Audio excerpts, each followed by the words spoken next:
بسم الله الرحمن الرحيم اللهم صل على محمد وآل محمد. اعوذ باللہ من الشیطان اللعین الرجیم. بسم اللہ الرحمن الرحیم. الحمد للہ وکفا وسلام علی عبادہ الذین اصطفی. درود بھیجیے محمد و آل محمد علیہ السلام.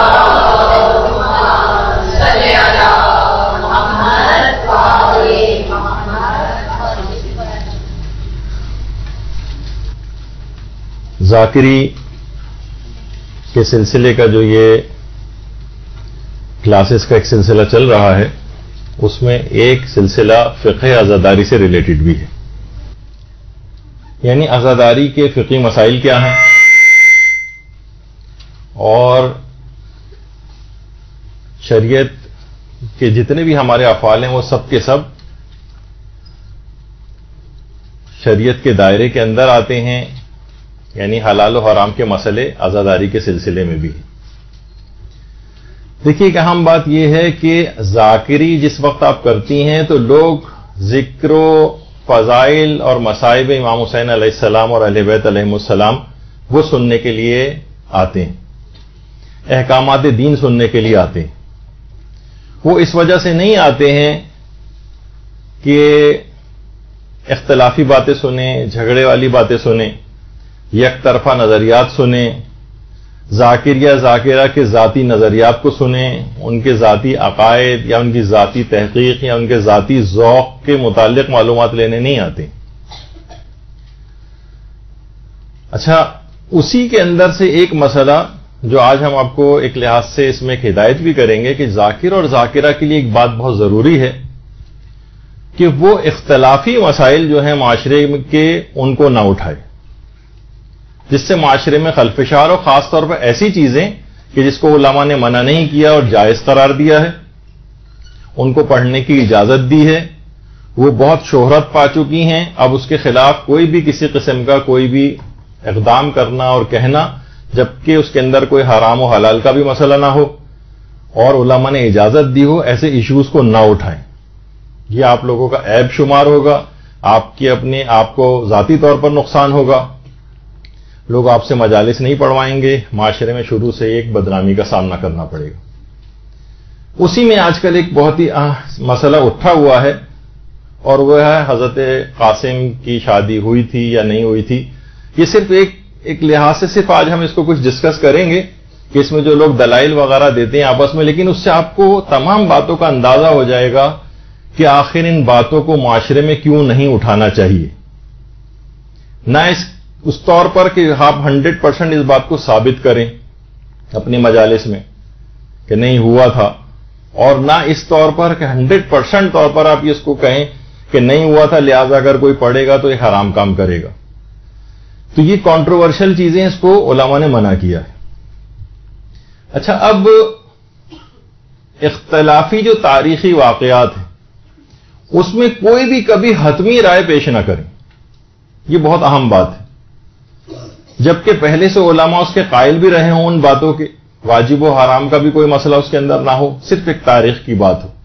ورنہ پوری تاریخ کربلا اور معصومین کی جو بھی تاریخ ہے وہ بہت سارے اختلافات سے بھری ہوئی. ابھی میں کچھ مثالیں آپ کی خدمت میں پیش کرتا ہوں جس سے آپ کو اندازہ ہوگا کہ کوئی ایک مسلم و ثبوت مسئلہ نہیں بلکہ تاریخ میں اختلاف ہے، کچھ قائل ہیں کچھ قائل نہیں ہیں. تو جو بھی اس مسئلے کو اٹھا کر کوئی ایک یک طرفہ نظریہ پیش کرے گا تو وہ معاشرے کے اندر فساد پھیلائے گا. مثلا اب کون کون سی مثالیں ہو سکتی ہیں اختلافی تاریخی مسائل کی؟ مثلا ایک ہے ہمارے ہاں کہ حضرت علی اکبر علیہ السلام کی شادی ہوئی تھی یا نہیں ہوئی تھی.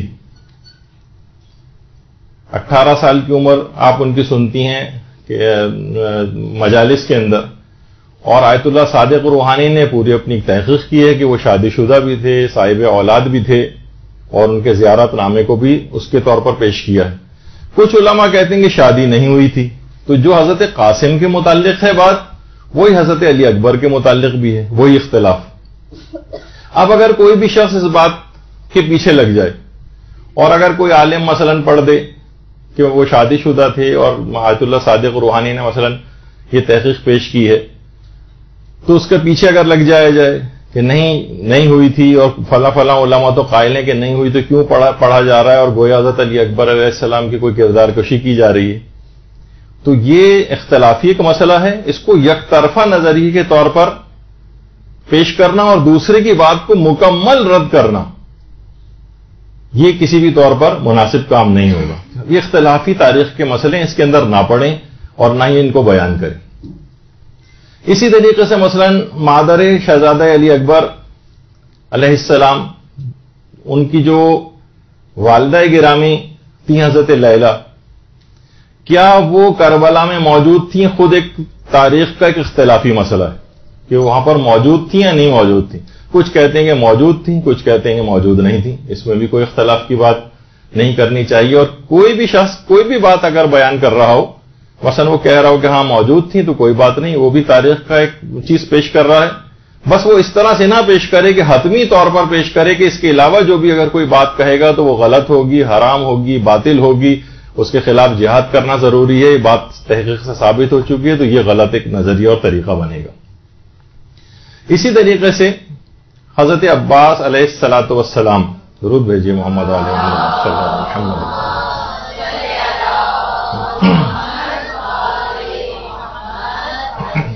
ان کی زوجہ حضرت لبابہ، کیا یہ واقع کربلا میں موجود تھیں یا نہیں؟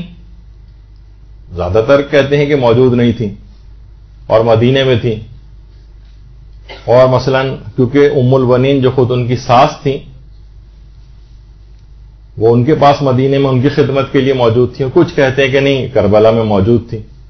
خود حضرت ام البنین کے متعلق یہ کنفرم بات نہیں ہے کہ واقعہ کربلا جس وقت ہوا تو ام البنین حیات بھی تھیں یا نہیں. کچھ علماء یہ کہتے ہیں کہ نہیں، وہ اس سے پہلے انتقال کر چکی تھی.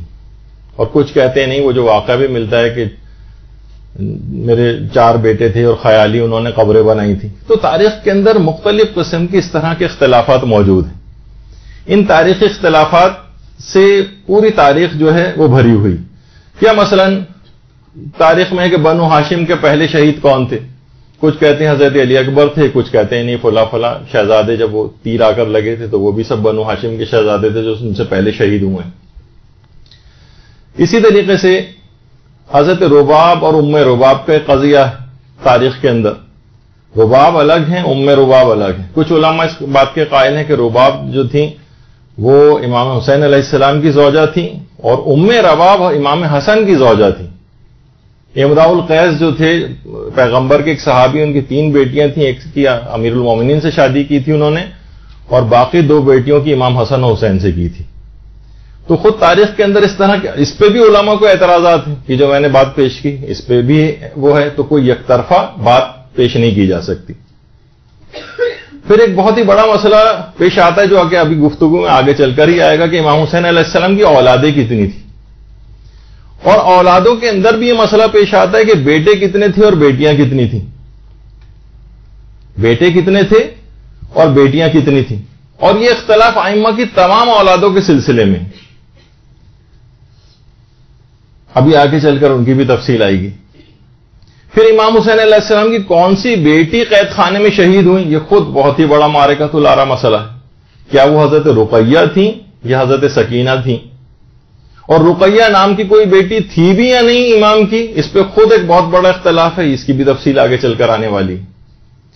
پھر ایک اور بہت بڑا اختلاف حضرت فاطمہ صغریٰ سلام اللہ علیہ کا ہے کہ کیا وہ اول تو ان کا وجود تھا بھی یا نہیں، اور دوسرا تھا تو وہ مدینے میں چھوڑ کے آ گئے تھے ان کو، یا تمام بیٹیوں کو اپنے ساتھ امام حسین نے اپنے سفر کربلا میں ساتھ رکھا تھا. یہ تمام باتیں تاریخ کے اندر اختلافی. اسی طریقے سے بہت سارے اختلافات ہیں. مثلا حضرت زینب سلام اللہ علیہ، ان کا مدفن کہاں ہے، ان کا روضہ کہاں ہے؟ زیادہ مشہور تو یہی ہے کہ وہ شام میں ہے، اور بہت زیادہ رجحان ہے، بہت قوی رجحان ہے کہ ان کا شام میں ہی ہے. لیکن کچھ علماء اس کے بھی قائل ہیں کہ یعنی کچھ تاریخوں کے اندر یہ بات بھی آئی ہے، اور ان کا ایک روضہ مصر میں بھی ہے، مصر میں. اور آیت اللہ صافی گل پائگانی فرماتے ہیں کہ اس روضے کی زیارت کو بھی ترک نہیں کرنا چاہیے اور یہاں پہ بھی جانا چاہیے. یعنی جہاں جہاں احتمال ہو وہاں پر انسان جائے. جیسے کہ حضرت شہربانو کا وہ تہران میں جو پہاڑی کے اوپر جو وہ بنا ہوا ہے وہ ثابت نہیں ہے علماء کے نزدیک، لیکن علماء پھر بھی لے کر جاتے ہیں. کوئی بات نہیں، وہاں جائیے آپ، ان کی یاد آئے گی، آپ زیارت پڑھیں گی، کچھ نہ کچھ اہل بیت سے محبت کا اظہار ہوگا، کوئی فرق نہیں پڑتا، جائیے جس جگہ پہ بھی احتمال ہے. اور کچھ علماء اس بات کے بھی قائل ہیں جن کے اندر آیت اللہ محسن امین عاملی، وہ فرماتے تھے کہ حضرت زینب سلام اللہ علیہا مدینے سے اس کے بعد باہر گئی نہیں ہوں اور اس کے بعد ان کی وفات بھی وہیں پر ہوئی اور جنت البقیع میں دفن. اب آپ نے دیکھا کہ کتنی ان مسائل کے اندر کتنی زیادہ تفصیل ہے. اس طرح کے بے شمار واقعات اور تاریخی واقعات ہیں جس میں اختلاف ہے اور کوئی یقینی بات نہیں.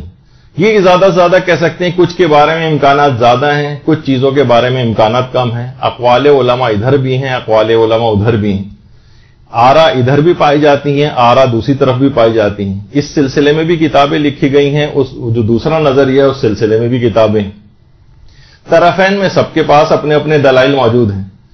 تو کسی ایک نظریے کو، کسی ایک بات کو، کسی ایک تحقیق کو لے کر تمام دیگر افراد کی تحقیقات کو باطل قرار دینا، اس سے فساد اور اختلاف جو ہے وہ پیدا ہوتا ہے کہ بس میرا نظریہ صحیح ہے، اس کے علاوہ جو بھی کوئی نظریہ پیش کرے گا وہ نظریہ غلط ہوگا، وہ جھوٹ ہوگا، وہ افطرا ہوگا، وہ کذب ہوگا، وہ بہتان ہوگی، وہ مثلا کردار کشی ہوگی، یہ گویا دین کی عمارت منہدم ہوگی. اگر اس قسم کی کوئی بات کر رہا ہے تو وہ فساد کی طرف اس کا مطلب لے جا رہا ہے. اور آپ لوگوں کو بھی اس وجہ سے باتیں سب بیان ہو رہی ہیں اور آپ کے سامنے مختلف پہلو اس زاویے سے پیش کیے جائیں گے تو آپ کو اندازہ ہوگا کہ یک طرفہ طور پر کسی ایک تحقیق کو بیس بنا کر اور اسی پر سارا زور نہیں ڈال دینا چاہیے اور دوسروں کی رائے کا بھی احترام کرنا ہوگا. اچھا، اسی طرح سے ایک روایت ایک دفعہ مولانا علی نقی نقن صاحب نے بھی، علامہ علی نقی نقن صاحب، انہوں نے بھی پیش کر دی تھی اور آج تک لوگ ان کو اتنا برا بھلا کہتے آئے ہیں ان کے انتقال کے بعد بھی. مثلا ایک روایت ملتی ہے بطور تذکرہ انہوں نے کہ کربلا میں پانی موجود تھا یا نہیں، اس پہ ایک روایت پیش کر دی تھی. اس کے بعد سے آج تک اتنا زیادہ ان کے خلاف باتیں کی گئیں. تو ابھی قوم اس طور پر علمی لحاظ سے اتنی متحمل نہیں ہے کہ علمی موضوعات کو ان کے سامنے، عوام کے سامنے آپ لا کر پیش کر دیں جبکہ وہ مشہور نظریے کے خلاف ہو.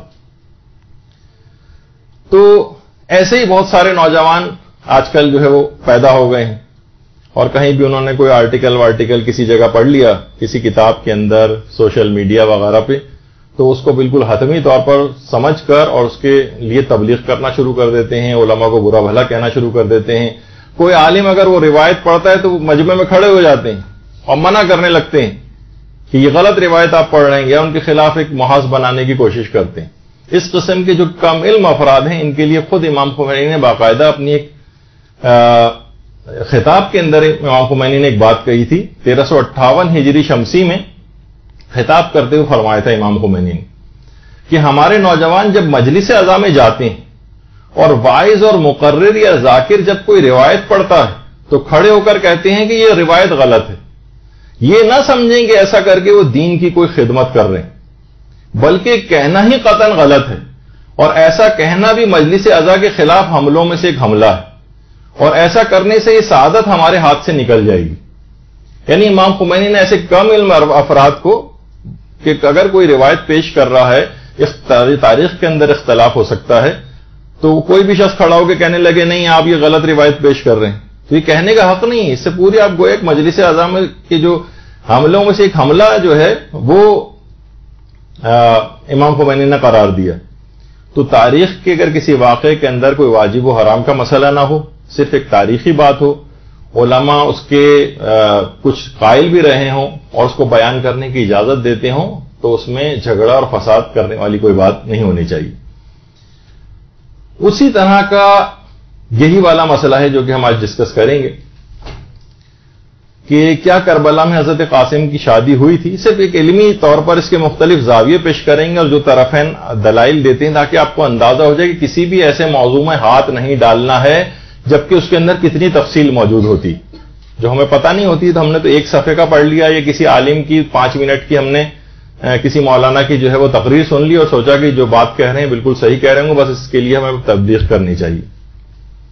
اچھا، ایک ہے عقد قاسم اور ایک ہے جو مہندی نکالی جاتی، یہ دو بالکل الگ الگ مسئلے ہیں۔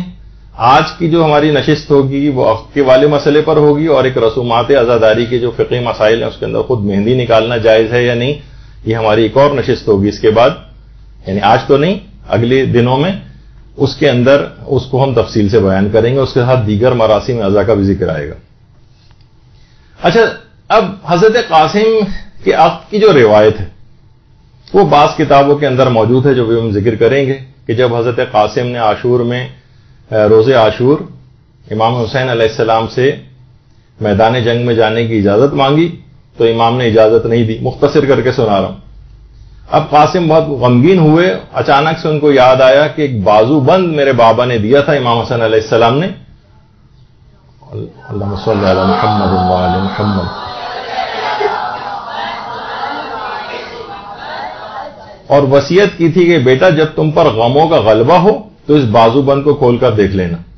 قاسم کو یہ بات یاد آ گئی، انہوں نے بازو بند کو کھولا اور وہ جو تعویذ تھا اور اس کے اندر سے امام حسن کی وصیت نکلی کہ بیٹا اپنی جان کو اپنے چچا کے اوپر نثار کر دینا۔ اب خوشی خوشی امام حسین کی خدمت میں آئے قاسم، ان کو وصیت دکھائی۔ امام نے بھی اپنے بھائی کا جو خط لیا اور بہت گریہ کیا اور کہا کہ مجھے بھی وصیت تھی کہ میں اپنی بیٹیوں میں سے ایک بیٹی کا عقد تمہارے ساتھ کروں، اور پھر روایت لمبی ہے۔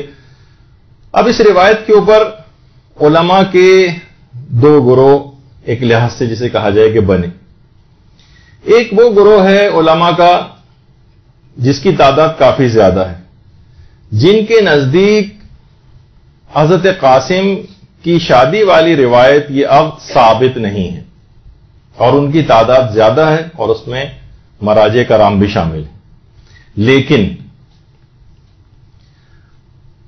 لیکن دوسرا گروہ ہے علماء کا جو یہ کہتا ہے کہ ہم اس شادی کو حتمی طور پر رد نہیں کر سکتے، 100% یہ نہیں کہہ سکتے کہ شادی نہیں ہوئی، یہ دوسرا، اور بلکہ وہ کہتے ہیں کہ معقول حد تک احتمال شادی موجود ہے اور اس کو ثابت بھی کیا ہے، معقول حد تک امکان موجود ہے۔ اچھا، دونوں گروپس کے پاس دلائل ہیں، دونوں کے پاس اعتراضات ہیں، دونوں کے پاس جواب اور اس جواب کی رد اور اس کے بعد دوبارہ اس طرح سے دلائل کا تبادلہ ہوتا ہے۔ اچھا، اب لیکن ہماری ذمہ داری کیا ہے؟ جب دونوں طرح کی باتیں ہیں تو ہماری ذمہ داری کیا ہے؟ دیکھیے، پہلا تو ایک تو یہ ہے کہ کیا اگر کوئی شخص عقد قاسم کی کوئی روایت پڑھتا ہے تو کیا یہ حرام ہے؟ تو جواب ہے کہ حرام نہیں، بلکہ ابھی آپ کے سامنے کہ وہ علماء جن کی تعداد زیادہ ہے جو کہتے ہیں کہ عقد حضرت قاسم ثابت نہیں ہے، وہ بھی یہ کہتے ہیں کہ کتاب کا یا عالم کا حوالہ دے کر اس عقد کو مجلس میں پڑھا جا سکتا ہے۔ ابھی سارے فتوے آپ کی خدمت میں پیش کریں گے۔ تو پھر جب معاملہ اتنا آسان ہے، ٹھیک ہے، بہت سے آپ کو بار بار اکثر لوگ وہ فتوے دکھائیں گے کہ دیکھیے انہوں نے کہا ہے کہ ثابت نہیں، انہوں نے کہا ہے ثابت نہیں، انہوں نے کہا ہے ثابت نہیں، لیکن ثابت نہ ہونے کے معنی کیا یہ ہے کہ یہ چیز جھوٹی ہے؟ اور تمام علماء نے کہا نہیں، جھوٹ اس کو جھوٹ نہیں کہا جائے گا، کوئی چیز ثابت نہ ہونے کے معنی یہ نہیں کہ وہ چیز جھوٹی، بلکہ یہ ہے کہ اس کو کتاب کا، کیونکہ تاریخ کے اندر یہ بات آ گئی ہے تو کتاب کا حوالہ دے کر یا عالم کا حوالہ دے کر نقل کیا جا سکتا ہے۔ اچھا، یعنی یقینی طور پر اس کو پیش نہ کریں کہ احتمال کے طور پر پیش کر دیں۔ اچھا، کیا یہ عقد قاسم کی روایت پڑھنا واجب ہے؟ تو یہ بات بھی بالکل غلط ہے۔ کوئی جو اس بات کا قائل ہو وہ کسی اور کو مجبور نہیں کر سکتا کہ میرے پاس دلائل موجود ہیں کہ ہوا تھا لہذا پڑھنی پڑے گی، لوگوں کو قائل کرے اور اس کے جو مخالفین ہوں ان کو برا بھلا کہے، ان کو جو ہے سخت قسم کے الفاظ ان کے لیے استعمال کرے، نہیں، اس کے لیے بھی جائز نہیں۔ تو اس طرح سے کیا ہوگا؟ ایک فساد بڑھے گا۔ جن علماء کے نزدیک ثابت نہیں ہے انہوں نے بھی احتمال اور امکان کے طور پر اس کو پڑھنے کی اجازت دی، اور جن علماء کے نزدیک بالکل بھی ثابت نہیں ہے وہ بھی زیادہ سے زیادہ، یعنی حرام تو کوئی بھی نہیں کہتا ہے کہ اس کو حرام ہے اس والی روایت کو مجلس کے اندر پڑھنا، زیادہ سے زیادہ یہ کہا ہے کہ بہتر ہے کہ نہ پڑھیں، یعنی وہ علماء جو بالکل جن کے نزدیک ثابت نہیں ہے انہوں نے بھی اچھی خاصی اس میں گنجائش چھوڑی. اچھا، اب ایک چیز اور بھی پیدا ہونے لگی ہے، وہ یہ کہ دیکھیے مقلدین ٹائپ کے جو ہماری طرح کے جو افراد کم علم افراد ہوتے ہیں، جاہل افراد ہوتے ہیں، ان کے اندر ایک ٹرینڈ جو ہے ڈالا جا رہا ہے یا ان کے اندر پیدا ہونے لگا ہے، وہ یہ کہ مجتہدین سے ان کے فتاوے کے دلائل طلب کرنے کا رجحان پیدا ہو گیا، جو کہ تقلید کے مسئلے کے خلاف ہے. ہاں، تاریخ میں ان سے آرگیو کر سکتے ہیں، پوچھ سکتے ہیں، اور وہ اس کے جوابات بھی دیتے ہیں. استفتاءات تاریخیہ موجود ہوتے ہیں، مراجع کے عقائد تک کے استفتاءات موجود ہوتے ہیں. تو اب کسی میں کوئی صلاحیت ہے یا نہیں، مثلا مجتہد کا فتویٰ لکھا اور نیچے اس فتوے کے لیے لوگوں نے اس پہ اعتراضات کرنے شروع کر دی، یہ کیسے ممکن ہے اور وہ کیسے ممکن ہے، اور دیکھیے وہ فلاں روایت کے اندر تو یہ ہے اور یہ روایت تو مثلا ضعیف ہے، تو یہ فتویٰ ان کا صحیح نہیں ہے. یعنی عام بالکل افراد جو کہ بالکل جاہل قسم کے افراد ہوں اور مجتہدین کی تحقیقات کو چھوڑ کر چھوٹے موٹے مولانا ٹائپ کی جو ہے ان کی تحقیقات کے اوپر جا رہے ہوں، تو گویا اسی طرح سے کہا جائے گا کہ کسی اسپیشلسٹ موجود ہے اور آپ کسی بھی آتائی کے پاس جا کر دکھا رہے ہوں، اس سے جا کر مشورہ لے رہے ہوں اپنی بیماری کا. آپ نے کہا کہ بھائی اتنے سرجن پہ پیسے خرچ کرنے کی کیا ضرورت ہے، ہمارے محلے میں قصائی ایک ہے، اس کے پاس چلتے ہیں، وہ بھی چیر پھاڑ بہت دنوں سے بکروں کی کر رہا ہے، کچھ نہ کچھ آپریشن تو وہ بھی کر لے گا. رکشہ ڈرائیور ہے، اسے آپ کہیں گے ذرا جہاز کی سیٹ پہ بیٹھ کے اتنے عرصے رکشے چلاتے رہو، 50 سال جہاز بھی چلا لے گا یہ. تو یہ تمام چیزیں کیا ہیں، یہ ایک مقلد کے کیلیبر سے بہت ہی زمین و آسمان کا فرق ہے. نہ وہ ان باتوں کو سمجھ سکتا ہے، اور خود ہی قیاس آرائیاں ہم لوگوں نے کرتے دیکھا ہے لوگوں کو کہ کس طرح سے لوگ مجتہدین کے فتاوے کے متعلق بات چیت کر رہے ہوتے ہیں. اچھا، اب آ جائیے کہ وہ علماء جن کے نزدیک عقد حضرت قاسم ثابت نہیں ہے، وہ کچھ دلائل دیتے ہیں اس بات کے لیے. ان کی تعداد بہت زیادہ ہے، اور وہ یہ دلیلیں آپ کے سامنے ابھی جو پیش میں کر رہا ہوں، تاکہ آپ کے سامنے دونوں پہلو آ جائیں کہ اس چیز میں ہاتھ نہیں ڈالنا ہے آپ لوگوں کو، اور آپ کو بہت حد تک آج اندازہ ہو جائے گا کہ چیزوں میں جو سرسری سی نظر آتی ہیں اس میں کتنی تفصیل موجود ہوتی. تو ان کے اعتراضات میں سے ایک اعتراض یہ ہے، پہلا اعتراض کہ یہ روایت جو ہے جس میں حضرت قاسم کی شادی کا چیز بیان ہوئی ہے، یہ قدیم معتبر کتابوں میں نہیں، بلکہ تو 9ویں اور 10ویں صدی ہجری کی جو کتابیں ہیں اس کے اندر ہے. وہ کہتے ہیں کہ ظاہر تقریباً 900 سال گزر گئے اور یہ روایت موجود نہیں تھی، اور 9 صدیاں 10 صدیاں اس طرح سے تو اس سے پہلے نہیں تھی، تو اس کا مطلب ہے کہ یہ روایت جھوٹی. اور کہتے ہیں کہ سب سے پہلے اس روایت کو ملا حسین واعظ کاشفی نے اپنی کتاب روضۃ الشہداء میں نقل کیا، جو کہ 9ویں صدی ہجری کے عالم تھے. اور دوسرا یہ روایت جو ہے فخر الدین تریحی، ان کی کتاب المنتخب، اس کے اندر یہ والی روایت موجود ہے. اس کے متعلق بھی کہتے ہیں کہ کچھ لوگوں کا کہنا ہے کہ انہوں نے بھی شاید اس کو ملا واعظ کاشفی کی کتاب روضۃ الشہداء سے لیا ہے. تیسری جو کتاب ہے وہ علامہ فاضل دربندی کی اکثیر العبادات ہے. ان کتابوں کے اندر اور پھر انہی علماء سے دیگر بعد کے علماء نے نقل در نقل کیا ہے.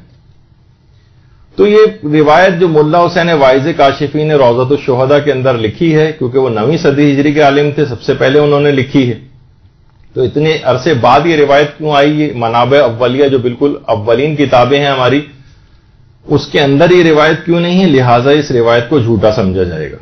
وہ یہ کہتے ہیں، اور دل کو بڑی لگنے والی بھی بات لگتی ہے کہ ہاں اتنے عرصے بعد یہ روایت کیوں آئی. تو اس کا جواب وہ علماء دیتے ہیں کہ جو اس عقد کے قائل ہیں. وہ یہ کہتے ہیں کہ دیکھیے روایات کا بالکل اولین کتابوں میں موجود نہ ہونا اس کے جھوٹا ہونے کی دلیل نہیں. مثلا اس کی مثال بھی دی ہے انہوں نے، یعنی ضروری نہیں کہ وہ روایات جو کہ بعد کی صدیوں میں نقل ہوئی ہیں وہ سب روایات جھوٹی سمجھی جائیں گی، کوئی ابتدائی کتابوں کے اندر نہیں. مثلا اس کی ایک دلیل دیتے ہیں. وہ کہتے ہیں کہ جیسے نماز وحشت قبر کی جو روایت ہے، نماز وحشت قبر کی روایت 9ویں صدی ہجری کی روایت ہے، یعنی 9ویں صدی ہجری میں سب سے پہلے اس کو روایت کو نقل کیا گیا. نماز وحشت قبر، سب لوگ نماز وحشت قبر پڑھتے ہیں. آج کل سارے مراجع کی کتابوں کے اندر نماز وحشت قبر کا تذکرہ ہے. تو یہ روایت خود 9ویں صدی ہجری کی ہے. تو 9ویں صدی ہجری کی جب روایت ہے تو آپ نے اس کو کیسے لیا؟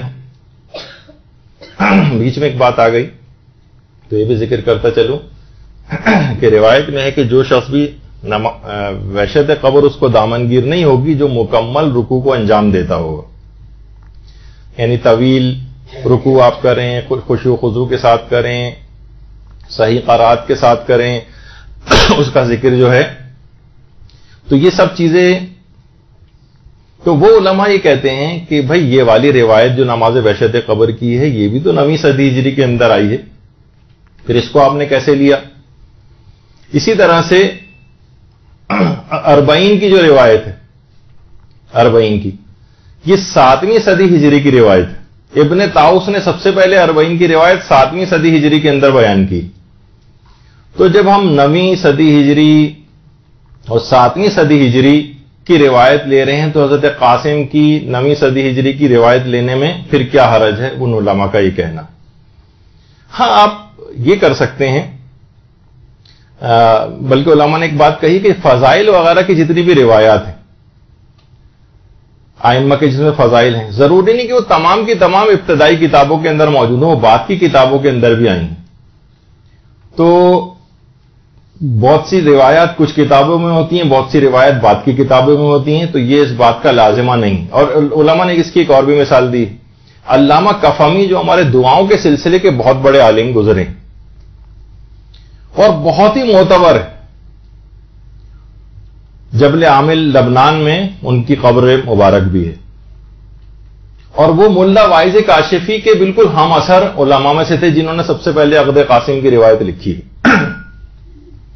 یعنی علامہ کفمی کا انتقال 895 ہجری میں ہوا ہے، ملا واعظ کاشفی کا 910 ہجری میں ہوا ہے. یعنی 15 سال پہلے علامہ کفمی انتقال کر گئے تھے، ملا واعظ کاشفی، یعنی دونوں ہم اثر علماء میں سے تھے. انہوں نے کتنی ہی باتیں اور روایات جو مجموع الغرائب و موضوع الرغائب کے نام سے جو کتاب ہے اس کے اندر نقل کی ہیں، جو اس کے علاوہ کہیں اور نہیں پائی جاتی. لیکن ان کی اس کتاب کو علماء نے رد نہیں کیا. ٹھیک ہے کچھ ضعیف روایتیں اس کے اندر ہیں، لیکن بحیثیت مجموعی علامہ کفمی کی اس کتاب کو ایک مناسب درجہ دیا جاتا ہے. لیکن روضۃ الشہداء کے متعلق اچانک سے بہت سے لوگوں کا ایک بہت ہی سخت گیر قسم کا نظریہ بن گیا ہے. ابھی اس کے متعلق بھی ہماری بات آتی. تو علماء، یہ وہ افراد جو کہ عقد قاسم کے قائل ہیں، وہ یہ کہتے ہیں کہ علامہ کفمی کے لیے تو آپ نے مثلا ایک الگ معیار بنایا ہوا ہے. ان کی کتابوں میں بھی تو جو ہے بہت سی روایت ایسی ہیں جو ابتدائی منابع میں نہیں پائی جاتی. لیکن وہی روایت، اسی طرح کی روایت جو شیخ طروحی اگر نقل کریں یا علامہ کاشفی نقل کر دیں تو آپ جو ہے ان کے اوپر اعتراض ہونے لگتا ہے. اور خود ابن طاؤس، اب تھوڑی سی ذرا خوش گفتگو اس کے بعد آگے چل کے آ جائے گی، لیکن یہ سب باتیں آپ کی کام کی ہوں گی کہ ابن طاؤس کی کتنی ہی روایت. ابن طاؤس وہ ہیں کہ جن کا جو مقتل ہے، یعنی جو مصائب کی کتاب جسے کہا جائے، جس کے اندر سارے مصائب بیان کیے ہیں ابن طاؤس نے، ان کی کتنی ہی کتابوں کی روایات کی کوئی سند ہی نہیں، لیکن پھر بھی ان کو جو ایک اہمیت دی جاتی. تو جو عبد الرزاق المقرم، ان کی جو بڑی آتھینٹک مقتل شمار ہوتا ہے امام حسین کا، یہ اردو میں ترجمہ بھی ہوا. اگر آپ میں سے جو ذاکری کریں گے عبد الرزاق المقرم کا جو مقتل ہے اس کا اردو ترجمہ بھی لے کر اس سے روایات پڑھی، علماء نے ریکمینڈ کیا ہے ان کو.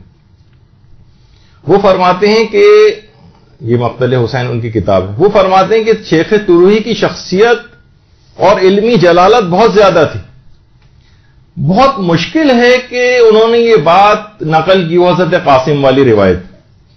شاید یہ بعد میں کسی نے اضافہ کر دیا ہے، لیکن اس بات کا انہوں نے کوئی ثبوت مہیا نہیں کیا عبد الرزاق المقرم نے کہ کب یہ داخل کی گئی ان کی کتاب کے اندر. بس انہوں نے کہا کہ بہت بعید ہے کہ شیخ طروحی جیسا فاضل اور عالم اس روایت کو نقل کرے، ہو سکتا ہے کسی نے بعد میں اضافہ کر دیا ہو. تو اس کا کوئی ثبوت نہیں. اچھا، شیخ عباس قمی یہ علامہ طروحی جنہوں نے اس روایت کو لکھا ہے اپنی کتاب المنتخب میں، ان کے متعلق کہتے ہیں کہ وہ انتہائی عالم تھے، انتہائی زاہد تھے، انتہائی عادل تھے، اور بہت جلیل القدر شخصیت ان کی تھی۔ البتہ یہ واقعہ جو حضرت قاسم کا ہے، یہ کیونکہ معتبر کتابوں سے مجھے اس کی تائید نہیں ہوئی ہے، لہذا شیخ عباس قمی اس کو تسلیم نہیں کرتے۔ یعنی یہ نہیں کہا، یعنی پوری ان کی علمیت جلالت شیخ طروحی کی ماننے کے بعد کہا کہ یہ معتبر کتابوں سے اس کی تصدیق نہیں ہوئی۔ یعنی اس قسم کے الفاظ ایک عالمانہ ہیں، وہ کہے جا سکتے ہیں، لیکن یہ کہنا کہ جو بھی حضرت قاسم کی شادی کی روایت مثلا پیش کرے گا وہ ان کی کردار کشی کرے گا، وہ ان کا کیریکٹر اسیسینیشن کرے گا، اس طرح کے جملے استعمال کرنا یہ مناسب بالکل نہیں، جیسے کہ ابھی آگے چل کر بات واضح ہوگی۔ اب لوگوں نے کیا کیا، خاص طور پر نوجوانوں نے، وہ ادھر ادھر کچھ نہ کچھ انہوں نے چیزیں پڑھی، اور اس کے بعد شیخ طروحی کے لیے بہت گندی زبان استعمال کرنی شروع کر دی، ملا حسین واعظ کاشفی کے لیے انتہائی غلیظ زبان استعمال کرنا شروع کر دی، علامہ دربندی کے لیے غلیظ زبان استعمال، حتیٰ کہ بہت سے ایسے افراد کے جو تھوڑا بہت سطحی قسم کی معلومات دین کی رکھتے ہیں، انہوں نے بھی بہت ہی ان تمام جلیل القدر علماء کے لیے، کیونکہ انہوں نے ان کی پسند مثلا جو نظریہ اس کے خلاف اگر کوئی چیز لکھی ہے، چاہے وہ ثابت نہیں بھی ہے، بہت سی چیزیں کتابوں میں ثابت نہیں ہوتی، لیکن ان کے لکھنے والوں کو گندے الفاظ ان کے لیے اور توہین آمیز الفاظ استعمال کرنا یہ حرام اور گناہ کبیرہ میں سے، اتنے جلیل القدر علماء کے لیے۔ تو یہ حق کسی کو نہیں ہے ان علماء کی توہین کا۔ ملا حسین واعظ کاشفی، ان کی ہرات میں باقاعدہ ان کی قبر ہے۔ البتہ علماء میں ذرا اس قسم کی باتیں چلتی ہیں، ان کے لیول کی حد تک اس کو کہا جا سکتا ہے کہ چلو وہ آپس میں ایک دوسرے کے لیے کچھ سخت الفاظ تاریخ کے اعتبار سے استعمال کر سکتے ہیں۔ اس میں شہید مطہری نے ملا واعظ کاشفی کے لیے بہت ہی سخت قسم کی ان کے اوپر تنقید کر دی ہے، ایک دو چند روایات کی بنا پر، لیکن اس پر بھی جو مراجع ہیں انہوں نے اعتراض کیا کہ شہید مطہری کو، یعنی نام تو نہیں لکھا لیکن انہوں نے ابھی آگے چل کر آئے گا کہ مراجع نے ان سخت زبان استعمال کرنے کو پسند نہیں کیا۔ تو وہ یہ کہتے ہیں کہ جو ملا واعظ کاشفی تھے، ان کا شیعہ ہونا یقینی نہیں ہے، جنہوں نے یہ روایت حضرت قاسم نقل کی ہے ان کا شیعہ ہونا یقینی نہیں ہے، کبھی سنی علاقوں میں جاتے تھے، کبھی شیعہ علاقوں میں جاتے تھے۔ تو یہ تو ہمارے بہت سارے علماء کی سیرت رہی ہے، عالم اتنے زیادہ علم رکھتے تھے کہ وہ سنیوں کے چاروں فقوں کے مطابق سنی فقہ کے لحاظ سے جوابات دیتے تھے، اور شیعوں میں شیعہ فقہ کے مطابق جواب دیتے تھے۔ تو ان کا ملا واعظ کاشفی کا سنی علاقوں میں جانا اور شیعہ علاقوں کے اندر جانا، یا ان کو مشکوک المذہب قرار دینا، یہ صحیح نہیں۔ کیوں صحیح نہیں ہے؟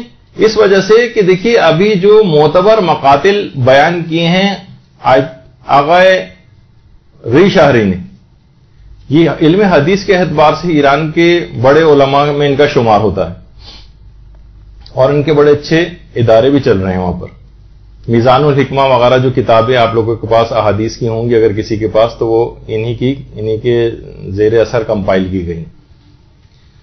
انہوں نے باقاعدہ جو معتبر مقاتل ہیں ان کی ایک فہرست جاری کی ہے کہ ان میں سے اس میں کتنے ہی ایسے ہیں کہ جو خالصتاً سنی یعنی غیر شیعہ افراد، ہمارے اہل سنت برادران کے جو علماء ہیں ان کی جو کتابیں ہیں ان کو معتبر مقاتل میں شمار کیا، معتبر مقاتل میں، جیسے مقتل خوارزمی اہل سنت کے عالم تھے لیکن کہا یہ معتبر مقتل ہے۔ یعنی وہ علماء جو اس کا جواب دیتے ہیں وہ کہتے ہیں کہ اگر آپ یہ کہیں گے ملا حسین واعظ کاشفی شاید سنی تھے، یعنی احتمال ہے، شک ہے کہ پتہ نہیں شیعہ تھے یا شیعہ نہیں تھے، اس بنا پر ان کی روایت کو رد کیا جائے، ان کے مقتل کو رد کیا جائے، تو وہ علماء کہتے ہیں کہ جو آپ نے اتنی بڑی لسٹ پسند نکالی ہوئی ہے اس میں جو مقتل خوارزمی، یہ تو خود سنی عالم تھے، یہ تو پکے بالکل سنی تھے، تو پھر ان کو معتبر کس وجہ سے قرار دیا گیا ہے؟ تو صرف اس وجہ سے کہنا کہ کوئی شخص جو ہے اس کا شیعہ ہونا کنفرم نہیں ہے، یہ دلیل نہیں بنے گا کہ اس نے جو روایت بیان کی وہ جھوٹی۔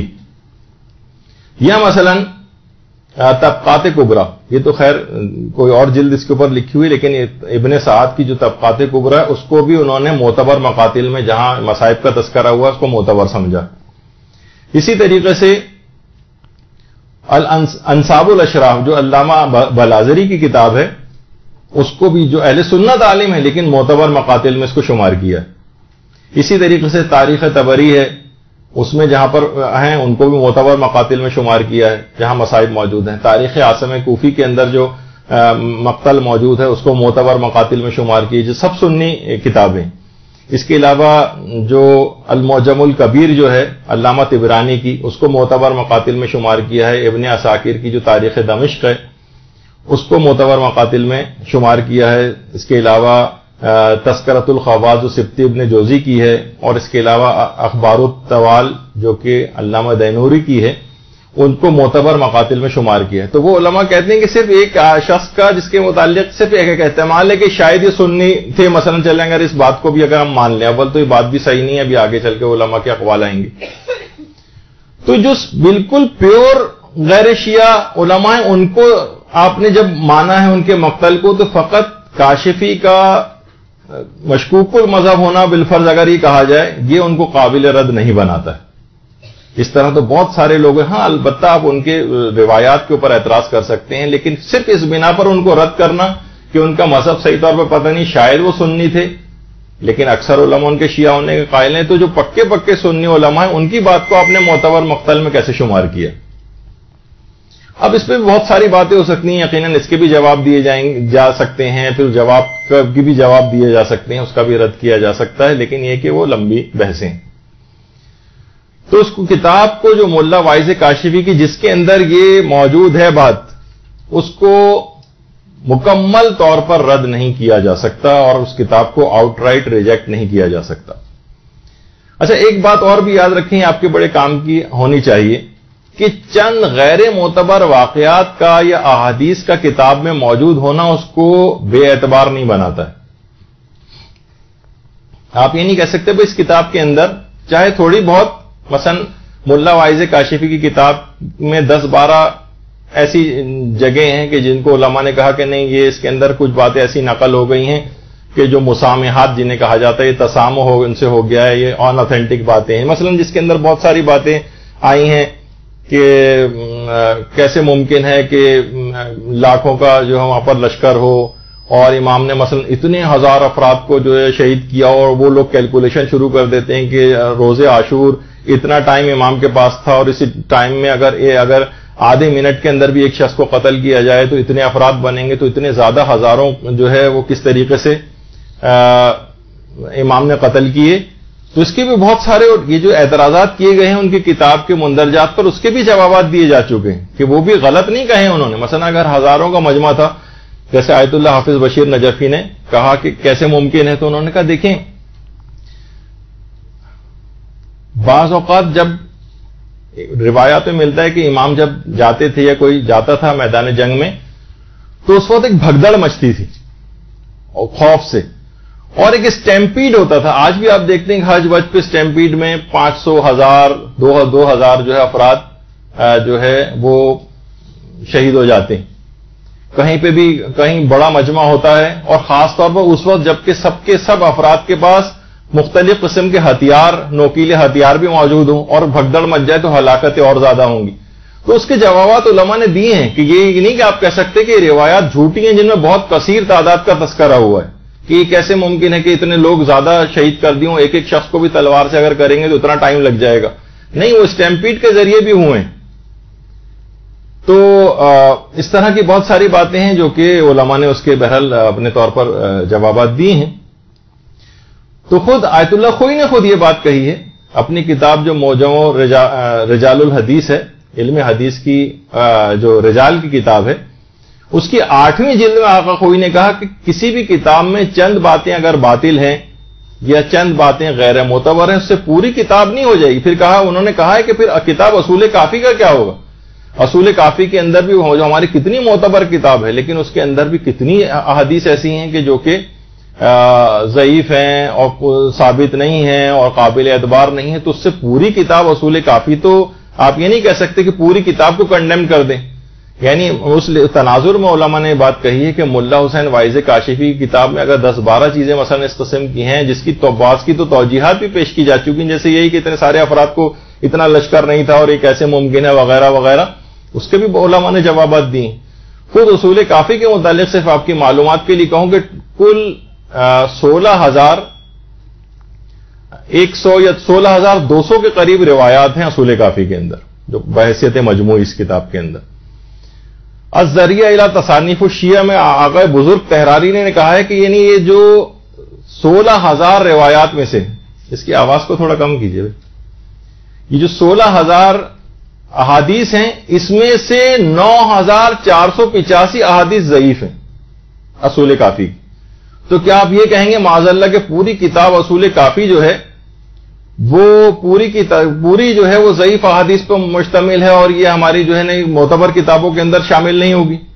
تو کتابوں میں غیر معتبر چیزوں کا ہونا چاہے وہ زیادہ تعداد میں کیوں نہ ہو، سوچئے کہ 16,000 میں سے تقریباً 10,000 احادیث کو آقا بزرگ تحرانی نے ضعیف قرار دیا۔ اگرچہ اس کے اندر بھی علماء کے اپنے کچھ معیارات ہوتے ہیں، اس کو پرکھنے کی کم اور زیادہ یہ تعداد ہو سکتی ہے، وہ اتنی فکس نہیں ہے، تو اس کتاب کو رد نہیں کر سکتے۔ اسی طریقے سے بحار الانوار کتنی مشہور اور معروف کتاب ہے، آج اس کے خلاف کتنے سوشل میڈیا کے اوپر جاہل قسم کے افراد نے اس کے خلاف کیمپین چلائی ہوئی ہے کہ گویا معاذ اللہ بحار الانوار شاید کوئی بہشتی زیور ٹائپ کی کوئی کتاب ہے جس کے اندر ہر قسم کے رتب و یابس جو بھر دیا گیا ہے اور ان اتھینٹک ہے۔ باقاعدہ اتنی ایسی بات ہے کہ اس کی عظمت اور جلالت لوگوں کی نگاہ میں بہار کی کم نہ ہو۔ آیت اللہ وحید خراسانی نے ایک درس خارج کے اندر بہت دیر اس موضوع کے اوپر بولے، انہوں نے افراد پر شدید تنقید کی ہے کہ جو بہار کو ان اتھینٹک کتاب جو ہے قرار دینے پر تلے ہوئے ہیں۔ تو دیکھیے بہت ساری ایسی چیزیں ہیں، تو ان علماء کے اوپر اس بات کا الزام لگایا گیا ہے کہ انہوں نے تحریف کی ہے اور واقع کربلا کے اندر تحریف کی ہے۔ دیکھیے بہت ساری چیزوں کے اندر شہید مطہری نے جیسے کہ ابھی اس سے پہلے ذکر ہوا کہ کچھ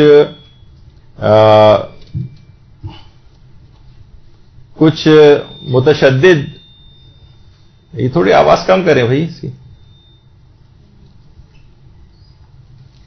تو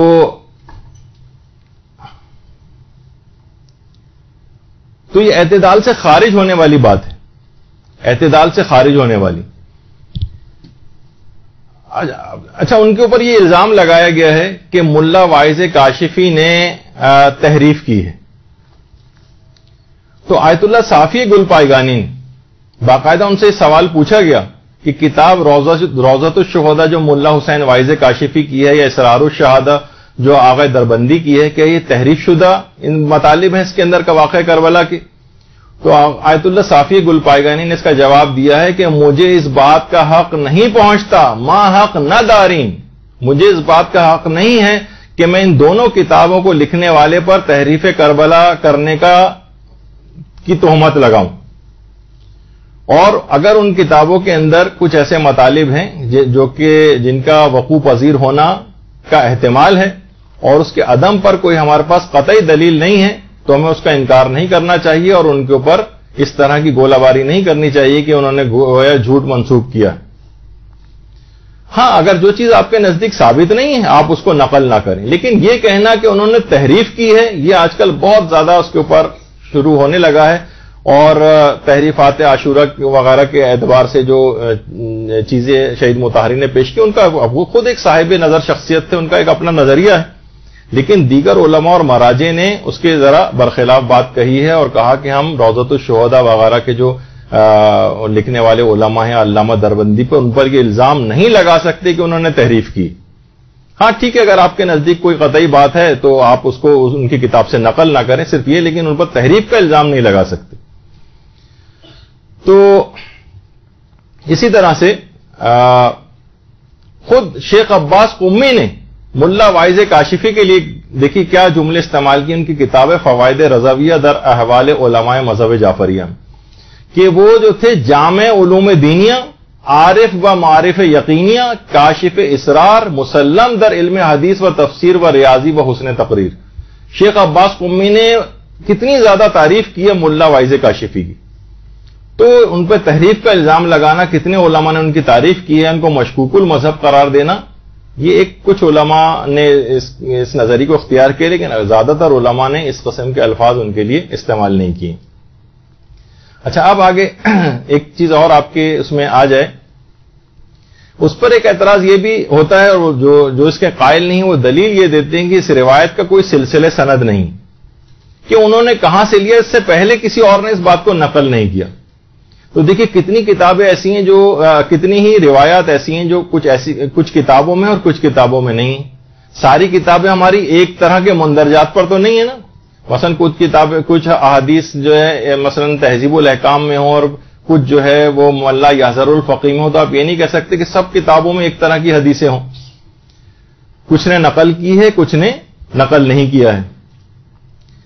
دیکھیے شیخ صدوق، نہیں پہلے ایک بات اور ہو جائے کہ جتنے کیا یہ کوئی اصول ہے کہ تمام واقعات کربلا کے لیے ہمارے پاس معتبر سند ہونی چاہیے؟ کیا کسی جگہ پر ہے؟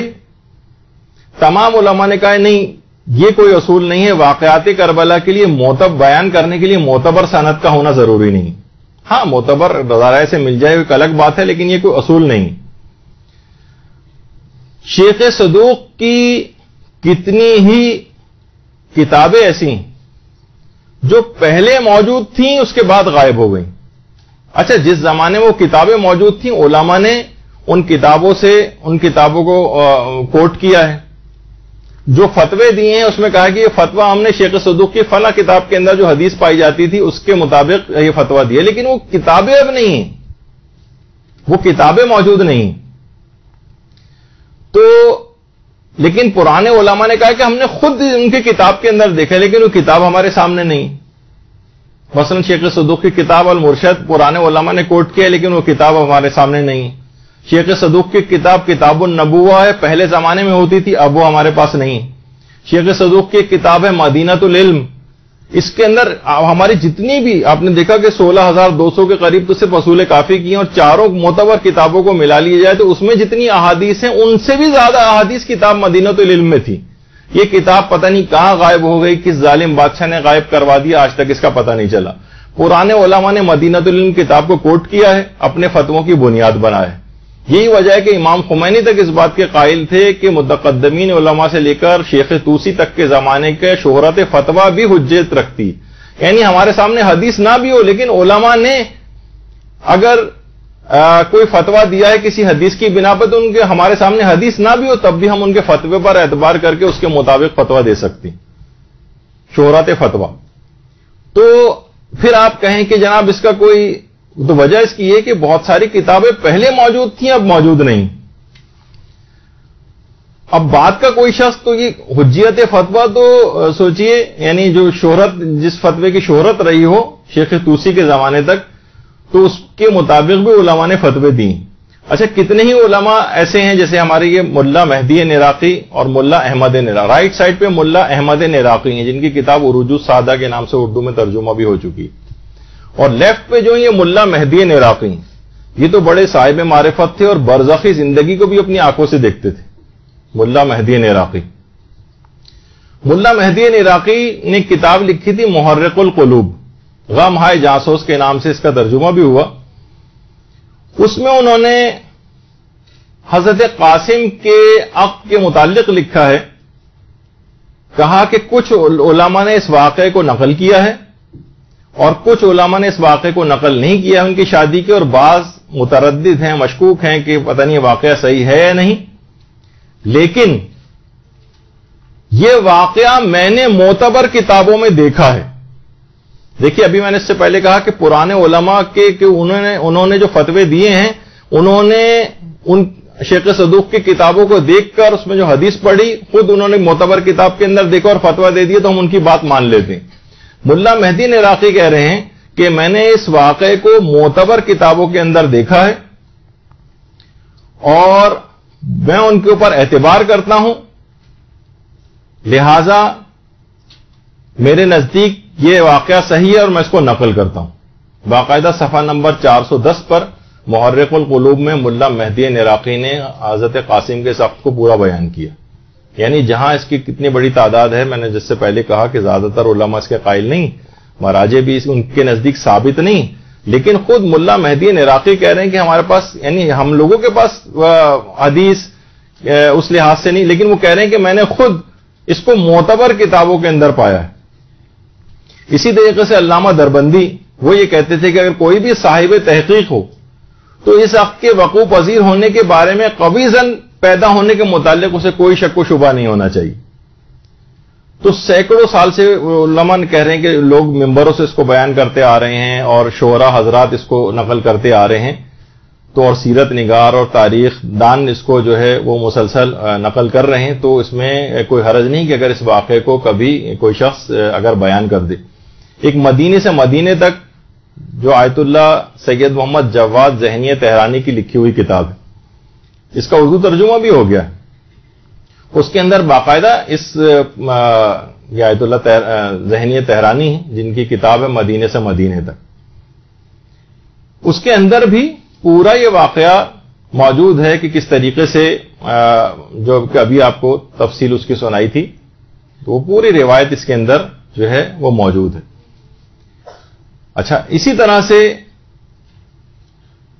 آیت اللہ ابو الحسن شیرانی، انہوں نے نفس المحموم کا جو ترجمہ کیا ہے دمع السجوم کے نام سے، اس کے اندر بھی اس پورے واقعے کو، حضرت قاسم کے اس واقعے کو، نکاح کے واقعے کو لکھا ہے۔ جس طریقے سے دیکھیے علماء کہتے ہیں شیخ صدوق کی کتابیں غائب ہوئیں، اسی طریقے سے شیخ مفید کی کتابیں بھی غائب ہو گئیں، اور بعض کتابیں ایسی تھیں جو 400 سال پہلے تک تھیں، اب نہیں۔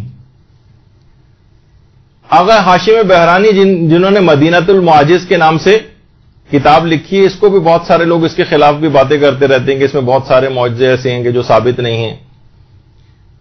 انہوں نے، ہاشم بہرانی نے اپنی کتاب مدینۃ المعاجز میں جو روایت نقل کی ہیں وہ شیخ مفید کی ان کتابوں سے ہیں اکثر، کہ جو کہ اس وقت موجود نہیں، لیکن ان کے پاس موجود تھی۔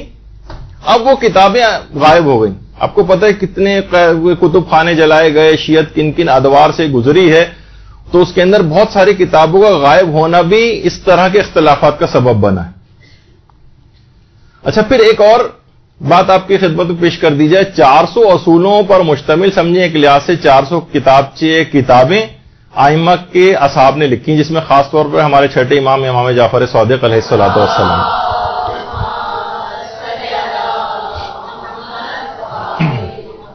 400 اصول، اچھا یہ کتابیں بھی غائب ہو گئی تھیں۔ پھر اس کے بعد میں صاحبان ایمان نے جب تھوڑے سے حالات بہتر ہوتے تھے تو ان کتابوں کو جمع کیا، جو کہ ہمارے چھٹے امام نے، لیکن کچھ علماء کہتے ہیں کہ نہیں، 7ویں امام اور اس کے بعد تقریباً اور ائمہ کے بھی یہ اصول موجود تھے اس طرح سے، تو 400 کتابیں۔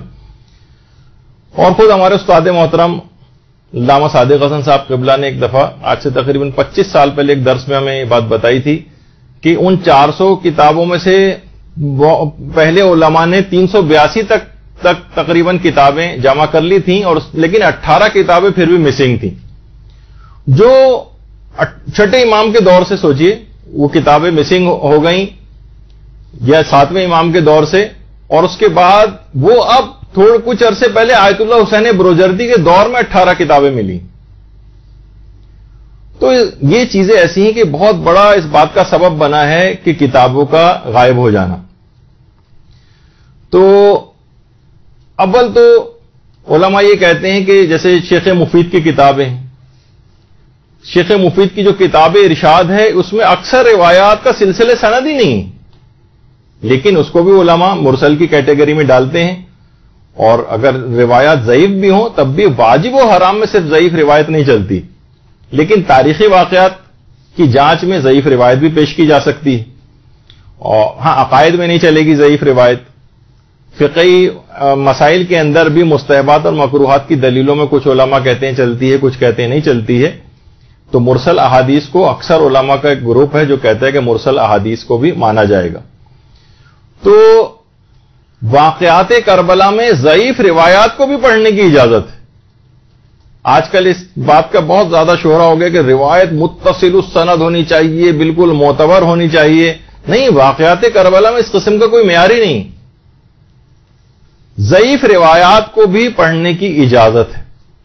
باقاعدہ آیت اللہ شبیریہ زنجانی سے یہ بات پوچھی گئی کہ ضعیف سند والی جو روایتیں کیا پڑھ سکتے ہیں مجالس وغیرہ کے اندر، تو انہوں نے لکھا ہے کہ خواندن بدون استناد و بصورت احتمال وقوع جائز است، یعنی اس کا امکان پایا جاتا ہو کہ وقوع پذیر ہونے کا، تو بغیر سلسلہ سند کی روایات کو بھی پڑھا جا سکتا ہے۔ البتہ بہتر ہے، بعد میں مشورہ دیے کہ کوشش کریں کہ معتبر منابع سے روایات کو پڑھیں، لیکن اصلاً انہوں نے فتوے کے اندر ضعیف روایات کو پڑھنے کی اجازت دی ہے۔ تو میں نے بطور مثال آپ کے سامنے پیش کیا، ورنہ ضعیف روایات کو دیگر علماء بھی پڑھنے کی اجازت دیتے ہیں. بلکہ خالی یہی نہیں، زبان حال کے طور پر بھی واقعات کربلا کو پڑھا جاتا ہے. آپ سنتی ہیں نا کتنے علماء سے آپ ایک ہی طرح کے مصائب کو سنیں، وہ الگ الگ طریقوں سے اس کو بیان کرتے ہیں.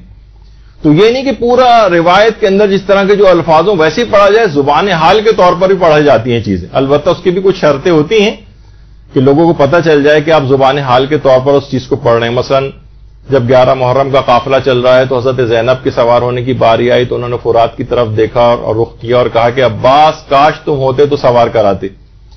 اب یہ والی روایت کی کہیں الفاظ نہیں حضرت زینب کے ایسا کہا ہو، لیکن زبان حال حضرت زینب کی حالت یہ تھی، گویا وہ یہ کہہ رہی تھی کہ عباس تم ہوتے تو سوار کراتے. ذوالجناح نے زبان بے زبانی سے یہ کہا اور پھر کچھ الفاظ مثلا نقل کر دیے جائیں تو زبان یعنی زبان حال کے طور پر چیز پیش کی جاتی. یعنی اس کے لیے تو روایت کا پڑھنا بھی ضروری نہیں ہے. زبان یا بہت سے اکثر محتاط آپ نے ذاکرین یا علماء کو سنا ہوگا کہ میرا دل یہ کہتا ہے کہ انہوں نے شاید اس موقع پر یہ کہا ہو. یہ کیا ہے؟ یعنی ان کی حالت یہ تھی گویا اپنی زبان حال سے وہ یہ بات کہہ رہے تھے. تو ضعیف روایت بھی پیش کی جا سکتی ہیں، زبان حال کے طور پر بھی پیش کی جا سکتی ہیں. تو پھر آخر صرف عقد قاسم کی روایت ہی کے لیے متصل السند صحیح السند روایت کیوں درکار ہے؟ تو ایک سادہ سا واقعہ ہے جس کو اطمینان ہو، امکان ہے اس کے وقوع پذیر ہونے کا، جس کو اطمینان ہو رہا ہے، جو امکان رکھتا ہے وہ اس کو پڑھ لے اگر چاہے. ویسے تو پڑھا بھی نہیں جاتا عام طور پر یہ، کیونکہ اگر آپ سلسلے سند کی بحث کو لے کر آئیں گے تو تمام تاریخی واقعات کربلا کی تمام واقعات کی سند کو پھر آپ کو معلوم کرنا پڑے گا. اور ایک عالم نے تو صحیح کہا ہے کہ پھر ایک جملہ صرف پڑھ کے اور ممبر سے نیچے اتر آئیے کہ 61 ہجری کے سن میں 10 محرم کے دن امام حسین میدان کربلا میں شہید ہو گئے. بس یہ آتھینٹک ہے، باقی تو سب باتوں کے اندر کچھ نہ کچھ اختلاف موجود ہے. تو کتنی دیکھیے ایسی چیزیں کہ اگر ہر چیز کو کتنی مشہور چیزیں ایسی ہیں جو آپ روزانہ کی بنیاد پر سنتی ہیں علماء سے. مثلا وہ آپ سنتی ہیں کہ شمر ملعون کا امام حسین کے سینے کے اوپر سوار ہو جانے والی جو روایت ہے سر کاٹنے سے پہلے، باقاعدہ آیت اللہ خوئی نے اپنی کتاب کے اندر لکھا ہے کہ اگرچہ یہ روایت کتابوں کے اندر موجود ہے مقاتل کی، لیکن صحیح طریقے سے روایت ثابت نہیں ہے کہ شمر ملعون جو ہے وہ ان کے سینے پر سوار ہو کر بیٹھا تھا. آپ کتنے علماء پڑھتے آ رہے ہیں، آپ کوئی ان کے تمام علماء کے خلاف ایک محاذ باندھ لے اور کہا کہ نہیں ان آتھینٹک ہے. دیکھیے آقا کوئی نے کہا ہے غیر معتبر چیز آپ پڑھ رہے ہیں، اس کے لیے کوئی معتبر روایت سے ثابت نہیں ہے. اور یہ لیکن روایت یہ پھر بھی پڑھی جاتی، کتابوں کے اندر موجود ہے، علماء نے پڑھنے کی اجازت دی. مصائب کے لحاظ سے لوگ روئیں اور گریہ کر کے امام کو یاد کریں، اور اگر روایت کمزور بھی ہے ضعیف بھی ہے تو اس کو پڑھنے کی علماء نے اجازت دی.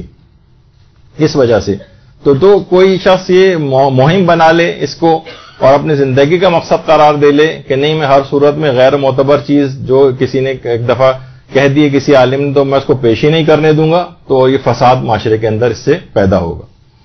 علماء فرماتے ہیں باقاعدہ لحوف جو کہ معتبر مقاتل میں سے ابن طاؤس نے جس کو لکھا ہے، ہمارے کتنا معتبر نام ہے ابن طاؤس، ان کی جو کتاب لحوف ہے اس کا پوری کتاب کی تمام روایت کا کوئی سلسلہ سند ہی نہیں، لیکن یہ معتبر مقاتل میں سے شمار ہوتی ہے کیونکہ یہ دیگر کتابوں سے بہرحال اس کی تائید ہوئی ہے. لیکن انہوں نے کسی بھی جگہ اس کو روایت کی شکل میں نہیں لکھا، بلکہ خاص ترتیب سے پورے واقعہ کربلا کو جس طرح انسان بیان کرتا ہوا جاتا ہے اس طرح سے لحوف کو تحریر کیا.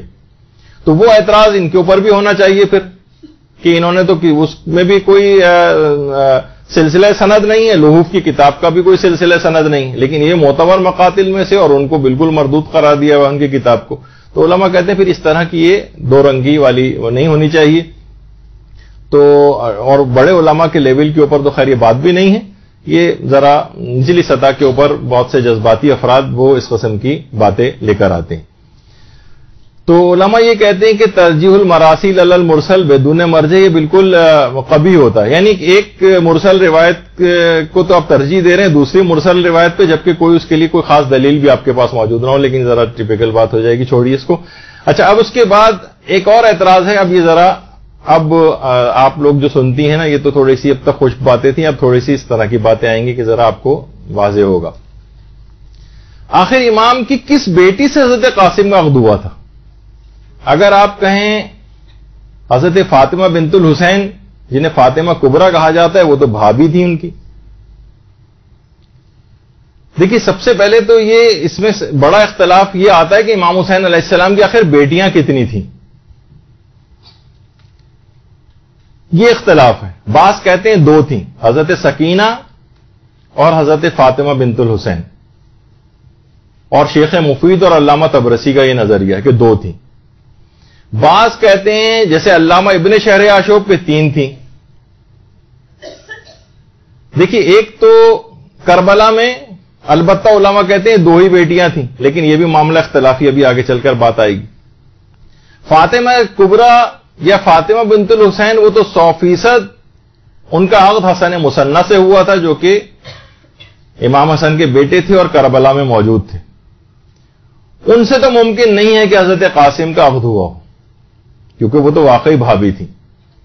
اچھا حسن مثنی بھائی تھے حضرت قاسم کے, فاطمہ بنت الحسین کے شوہر تھے, امام حسین کے داماد تھے. تو اچھا پھر انہی کی اولادیں تھیں عبداللہ محض, اور ان کی اولادوں میں پھر محمد نفس زکیہ اور ابراہیم بن عبداللہ جنہوں نے عباسی جو تھے حکمران ان کے خلاف قیام کیا تھا. یعنی امام حسن مجتبیٰ کا جو وہ دیکھیں اگر ان کے بعد کی اولادوں کا, تو اس کے اندر حسن مثنی کی جو اولادیں ہیں, دیکھیں حسن مثنی کی جو اولاد ہے یہ سادات طبع طبائی کا سلسلہ حسن مثنی کی اولادوں سے شروع ہوا ہے. یہ جو سادات طبع طبائی ہیں یہ حسن مثنی کی اولاد سے. اور عبداللہ شاہ غازی جو ہمارے یہاں کلفٹن پہ جن کا مزار ہے یہ خود حسن مثنی کی اولاد میں سے. تو حسن مثنی سے یعنی وہ فاطمہ کبریٰ کی شادی ہوئی تھی, وہ تو بالکل ایک علیحدہ وہ ہے. اچھا بعض علماء کہتے ہیں کہ یہاں پر ایک اشتباہ ہو گیا ہے, تاریخی اشتباہ. وہ یہ ہے کہ حسن مثنی کی فاطمہ کبریٰ سے شادی ہوئی تھی, لیکن یہ شادی کب ہوئی تھی؟ یہ واقع کربلا سے شاید چند مہینے, 1 2 3 مہینے کے اندر اندر ہوئی. یعنی روایات میں ملتا ہے کہ امام حسین کی شہادت والے سن میں, وہ تو 61 ہجری ابھی تو شروع ہی ہوا تھا کہ شہادت ہو گئی, تو اس کا مطلب یہ ہے کہ محرم شروع ہونے سے 1 2 3 مہینے پہلے کی بات ہوگی. حسن مثنی کی فاطمہ بنت الحسین کے ساتھ شادی ہوئی, اور یہ روز عاشور یہ جوڑا کربلا کے اندر موجود تھا.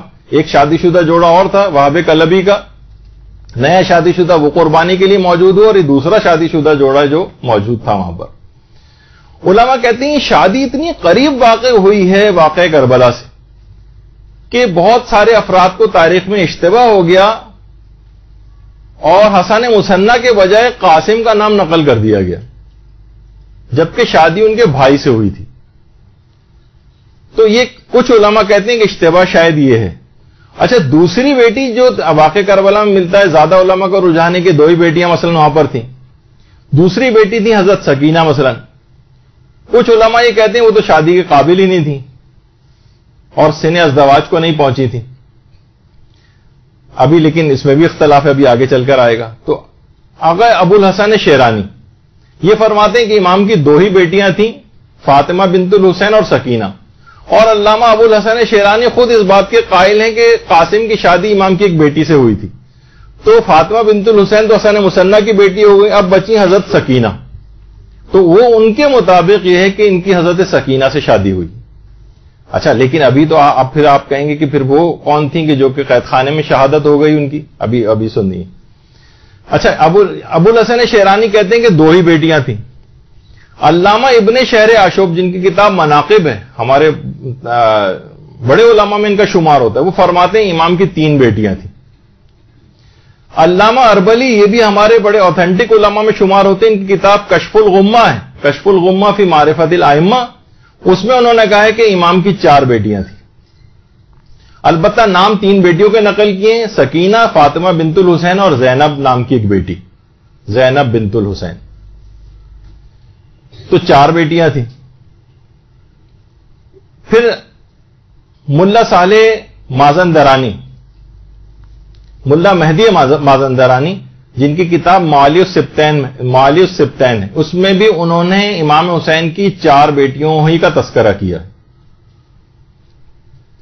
اچھا کچھ علماء نے ایک جگہ پر اور کچھ جگہوں پہ اور وہی عام لوگوں کے اندر زیادہ مشہور ہے کہ امام کی ایک بیٹی زبیدہ کے ساتھ جو ہے وہ حضرت قاسم کی شادی ہوئی تھی، لیکن یہ اتنی اوتھینٹک بات نہیں۔ اچھا اب دیکھیے تاریخ کے اندر کتنے مسائل ہیں، ہر طرف آپ کو بڑے بڑے علماء ملیں گے، اور یہ خود ائمہ کی تمام اولادوں کے متعلق ہے کہ انہیں بیٹے کتنے تھے اور بیٹیاں کتنی تھیں۔ آپ کو یاد ہوگا کہ امام حسین علیہ السلام کا ایک واقعہ وہ ملتا ہے جس میں انہوں نے جب ان کے بیٹے نے سورہ الحمد ایک معلم نے آ کر ختم کرائی تو امام نے ان کا منہ موتیوں سے بھر دیا۔ وہ کون سے بیٹے تھے؟ ان کا نام تھا جعفر، لیکن امام حسین کے کسی بیٹے جعفر کا نام اتنا معروف نہیں لوگوں میں۔ تاریخ کے اندر بہت ساری اس طرح کی چیزیں۔ تو حضرت رقیہ، اگر فاطمہ بنت الحسین اور سکینہ تھیں تو پھر حضرت رقیہ کون ہے؟ اچھا اب دیکھیے، اب آپ کے سامنے دو چیزیں میں پیش کر رہا ہوں، اس سے آپ کو اندازہ ہوگا کہ تاریخ کے اندر عام لوگوں کو بولنے میں کتنی احتیاط کرنی چاہیے اور کوئی ایک یک طرفہ نظریہ نہیں بنانا چاہیے۔ حضرت رقیہ 4 سال کی جن کی عمر تھی اور جن کا قید خانے میں انتقال ہوا تھا۔ کچھ علماء کا یہ کہنا ہے کہ شہید مطہری حضرت رقیہ کو تحریفات عاشورہ میں سے سمجھتے ہیں، وہ کہتے ہیں نہیں اس نام کی امام کی کوئی بیٹی نہیں تھی۔ البتہ کچھ لوگوں نے ڈیفینڈ کیا ہے شہید مطہری کو کہ نہیں ان کا یہ نظریہ نہیں تھا بلکہ وہ کسی اور کی بات پیش کر رہے تھے۔ اسی طریقے سے آغا ریشاری کے متعلق کہا جاتا ہے کہ وہ بھی حضرت رقیہ کے قائل نہیں۔ اس کے علاوہ محسن امین عاملی یہ بھی انکار کرتے تھے کہ حضرت رقیہ نام کی امام کی کوئی بیٹی نہیں تھی۔ اسی طریقے سے آیت اللہ مرشی نجفی جیسا علم الانساب کا ماہر، انہوں نے تو اپنی کتاب یعنی باقاعدہ ان کا نقل کیا گیا ان کا قول کہ اگرچہ قابل اعتبار مدارک اور منابع بیٹی رقیہ کے بارے میں خاموش ہیں، یعنی قابل اعتبار کتابوں میں ان کا تذکرہ نہیں ہے، لیکن اس قدر شہرت کے پیش نظر ان کے وجود سے انکار بھی نہیں کیا جا سکتا۔ یعنی اتنی زیادہ مشہور ہے بات ہی کہ حضرت رقیہ کے متعلق کہ ہم کوئی ایک نظریہ نہیں بنا سکتے کہ اگرچہ قابل اعتبار مدارک میں ان کا کوئی تذکرہ نہیں۔ دیکھیے ان کے متعلق بھی یہ بات ہو رہی تھی نا کہ جو قابل اعتبار کتابیں ہیں اس سے تائید نہیں ہوتی حضرت قاسم کی، لیکن شہرت رکھتی۔ تو اسی طریقے سے کہہ رہے ہیں کہ ان کی بیٹی رقیہ کے متعلق بھی قابل اعتبار مدارک میں تذکرہ نہیں ہے، لیکن اتنی زیادہ شہرت ہے کہ انکار بھی نہیں کیا جا سکتا۔ اسی طریقے سے جواد محدثی، یہ تاریخ کے بڑے شیعہ علماء میں قرار دیے جاتے ہیں، جواد محدثی نے بھی انکار کیا حضرت رقیہ نام کی کوئی بیٹی نہیں تھی امام کی۔ اسی طریقے سے آیت اللہ جواد عاملی نے بھی انکار کیا۔ یہ گروپ سن لیا آپ نے، کتنے بڑے بڑے علماء اور نام ہیں۔ اب دوسرا گروپ آ جائیے، آیت اللہ ناصر مکارم شیرازی کہتے ہیں حضرت رقیہ موجود تھی، امام کی ایک بیٹی نہیں حضرت رقیہ، یہ قائل ہیں۔ آیت اللہ نوری حمدانی یہ قائل ہیں۔ آیت اللہ شیخ جواد تبریزی یہ قائل ہیں، اور بلکہ یہ تو کہتے تھے کہ واجب ہے حضرت رقیہ کی جہاں ذریعہ ہے اس کا مکمل احترام اسی طریقے سے واجب ہے، چاہے احتمالی کیوں نہ ہو اس کا، وہ بھی حضرت رقیہ کے قائل تھے۔ اسی طریقے سے آیت اللہ علی حسینیہ میلانی یہ قائل ہیں کہ حضرت رقیہ تھی، امام کی بیٹی تھی۔ آیت اللہ صافیہ گلپائگانی قائل ہیں، اس کے علاوہ آیت اللہ گورگانی قائل ہیں، اور اس کے علاوہ آیت اللہ حسین مظاہری قائل ہیں، اور آیت اللہ صادق روحانی قائل ہیں، اور آیت اللہ سیستانی بھی اس کے قائل ہیں کہ حضرت رقیہ تھی۔ تو آپ نے دیکھا کہ دونوں طرف کتنے بڑے بڑے نام ہیں، کتنے بڑے بڑے علماء ہیں، سب کے پاس اپنے اپنے دلائل ہیں۔ پوری لوگوں نے دلائل پہ کتابیں لکھی ہیں کہ حضرت رقیہ نہیں تھی، اور جواب میں 50 دلیلیں علماء نے لکھی ہیں کہ حضرت رقیہ تھی۔ اب کوئی ایک نظریہ بنا لے اس میں، مثلا کہے کہ نہیں مجھے تو مثلا شہید مطہری کی بات جو ہے نا وہ ہے بس حضرت رقیہ نہیں تھی، اور روزانہ مجالس کے اندر اس کو پروف کرنا شروع کر دے اور کہے کہ یہ بالکل امام کے اوپر ایک کردار کشی ہے کہ امام سے ایک بیٹی کو منسوب کیا جائے جبکہ وہ وجود ہی نہیں رکھتی تھی مثلا۔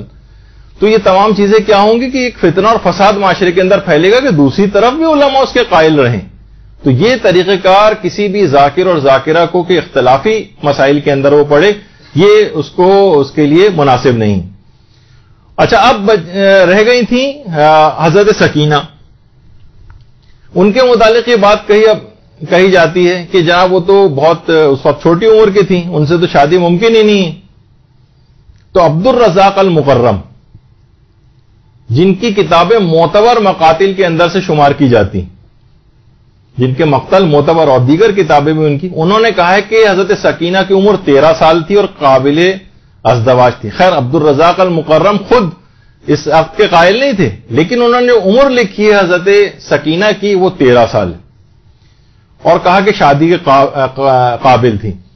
اور پوری ایک کتاب السیدہ سکینہ، سکینہ بھی کہا جاتا ہے، سکینہ بھی، امام حسین کی اس بیٹی پہ پوری ایک کتاب عبد الرزاق المکرم نے لکھی ہے، اور اس میں بھی جو عمر ہے ان کی وہ 13 سال قرار دی۔ اور آیت اللہ صادق روحانی، جن کی اجوبۃ المسائل کے نام سے جو کتاب ہے، اس میں تاریخی استفتات بھی ہیں، ان سے بھی سوال پوچھا گیا کہ حضرت سکینہ کی عمر کتنی تھی، تو انہوں نے 18 سال نقل کی۔ اب دیکھا آپ نے تاریخ کے اندر کتنی اس طرح کی باتیں ہیں۔ تو اب شیخ ترویحی جو زیادہ علماء نے جس روایت کو پیش کیا اس میں امام کی کسی بیٹی کا نام نہیں ہے کہ قاسم، بس روایت میں یہ کہ امام نے اپنی ایک بیٹی کا عقد حضرت قاسم سے کیا، اور یہ نہیں ہے کہ حضرت فاطمہ کبریٰ سے کیا تھا، جو فوراً لوگ کہتے ہیں کہ فاطمہ کبریٰ تھی، وہ تو ان کی بھابھی تھی، تو بھابھی سے کیسے ہو سکتا ہے۔ تو علماء نے یہی بات کہی ہے، وہ جو اس بات کی حمایت میں کہ جو زیادہ صحیح روایت ہے وہ یہ ہے کہ اس میں بیٹی کا نام تذکرہ نہیں ہے روایت کے اندر، بلکہ یہ روایت کا ہے کہ امام نے اپنی ایک بیٹی کا حضرت قاسم سے کیا اور نام نہیں بتایا کہ کون سی تھی۔ اچھا، جو ابھی آغا آیت اللہ ذہنی تہرانی کی کتاب مدینے سے مدینہ تک، اس میں فاطمہ کا تذکرہ آیا ہے، تو اس پہ بھی علماء نے کہا کہ امام کو اپنے امیر المومنین علیہ السلام اور حضرت شہزادی زہرا سلام اللہ علیہ درود بھیجیے نا، اللہم صلی علی محمد۔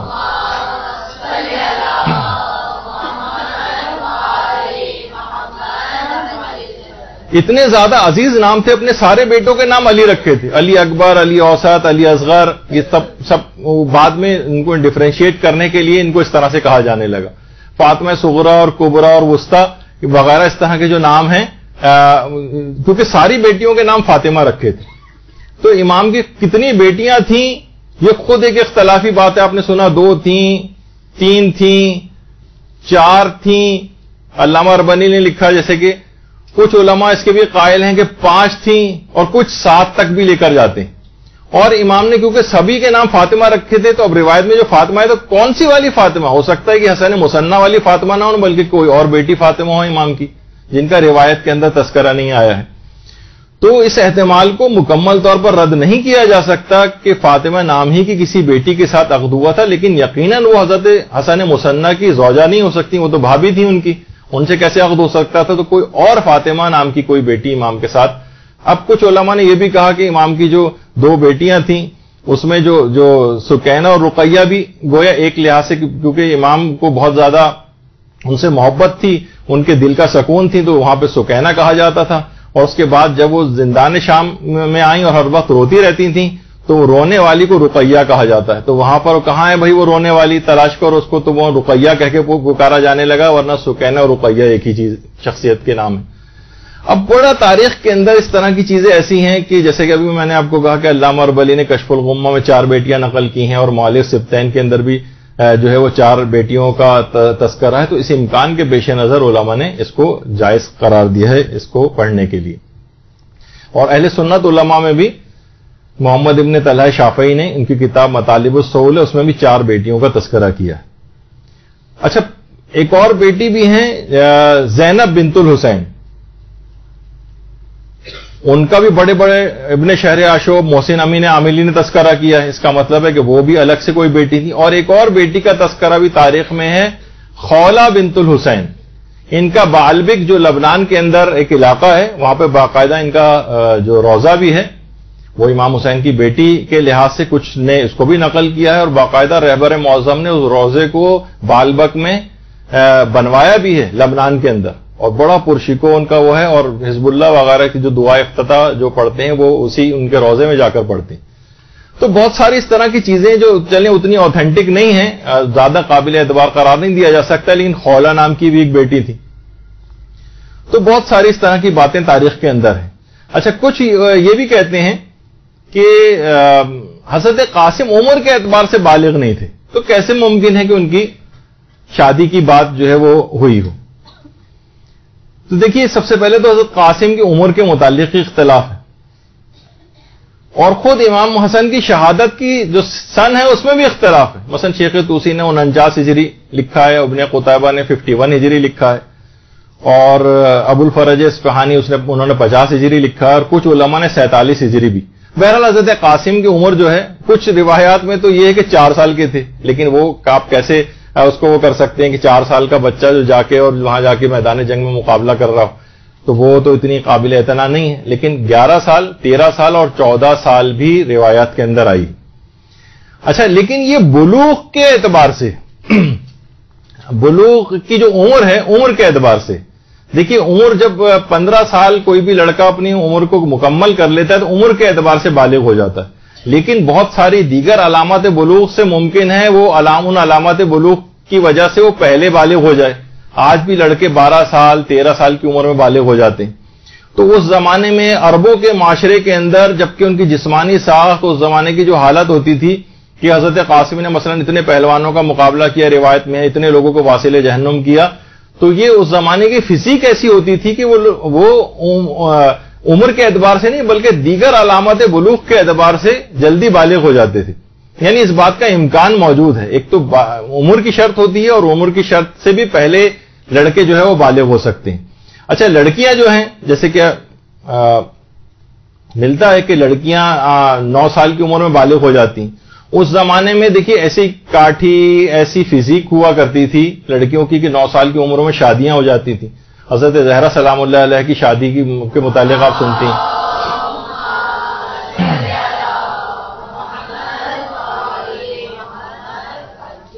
تو وہاں کی آب و ہوا اور اس کے مطابق اور ان کے ہاں اولادیں بھی جلدی جلدی ہو جاتی تھیں. آج کل کی 9 سال کی بچیوں کو آپ دیکھیں ممکن ہی نہیں لگتا کہ یہ شادی کے قابل ہو. تو سب سے پہلی بات تو یہ ہے کہ کیا عقد نکاح کے لیے وہ علماء جواب یہ دیتے ہیں جو اس کے قائل ہیں کہ اگر آپ یہ کہہ رہے ہیں کہ وہ شادی کی عمر نہیں تھی تو کیا عقد نکاح کے لیے بلوغ شرط ہے؟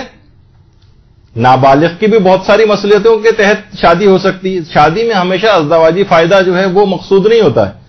بعض اوقات لوگ بچیاں اڈاپٹ کرتے ہیں ان کی تاکہ ہم ان کے بالغ ہونے کے بعد بھی ان کے ساتھ محرمیت قائم رہے, تو کچھ عقد محرمیت وغیرہ بھی پڑے جاتے ہیں جس کا بھی موقع نہیں ہے بیان کرنے کا, لیکن تاکہ ان میں محرمیت قائم ہو جائے کچھ اس طرح کی اس کے اندر شرعی ہیلے کیے جاتے ہیں جس سے وہ بعد میں بھی اس شخص کی جو ہے وہ محرم بن جائے. تو صرف ضروری نہیں ہے, اور بعض مراجع تو یہاں تک قائل ہیں جیسے آیت اللہ صادق روحانی, انہوں نے تو آیت اللہ صادق روحانی نے اپنے فتویٰ میں کہا ہے کہ حضرت قاسم کے اس عقد کو اس وصیت کے طور پر قبول کرنے میں حرج نہیں ہے کہ جو کہ امام حسن نے کی تھی. ان کی وصیت تھی اور وصیت کے مطابق جو ہے امام نے جو ہے وہ عمل کیا ہے, تو اس لحاظ سے وصیت کو نافذ کرنے کے لحاظ سے اس کے اندر کوئی امر مانے نہیں. یہ نابالغ کا عقد بھی ہو سکتا ہے, یعنی جو بچے کا جو ولی ہے وہ اس کو وصیت کی وجہ سے اس کو نافذ کر سکتا ہے جو بھی وصی.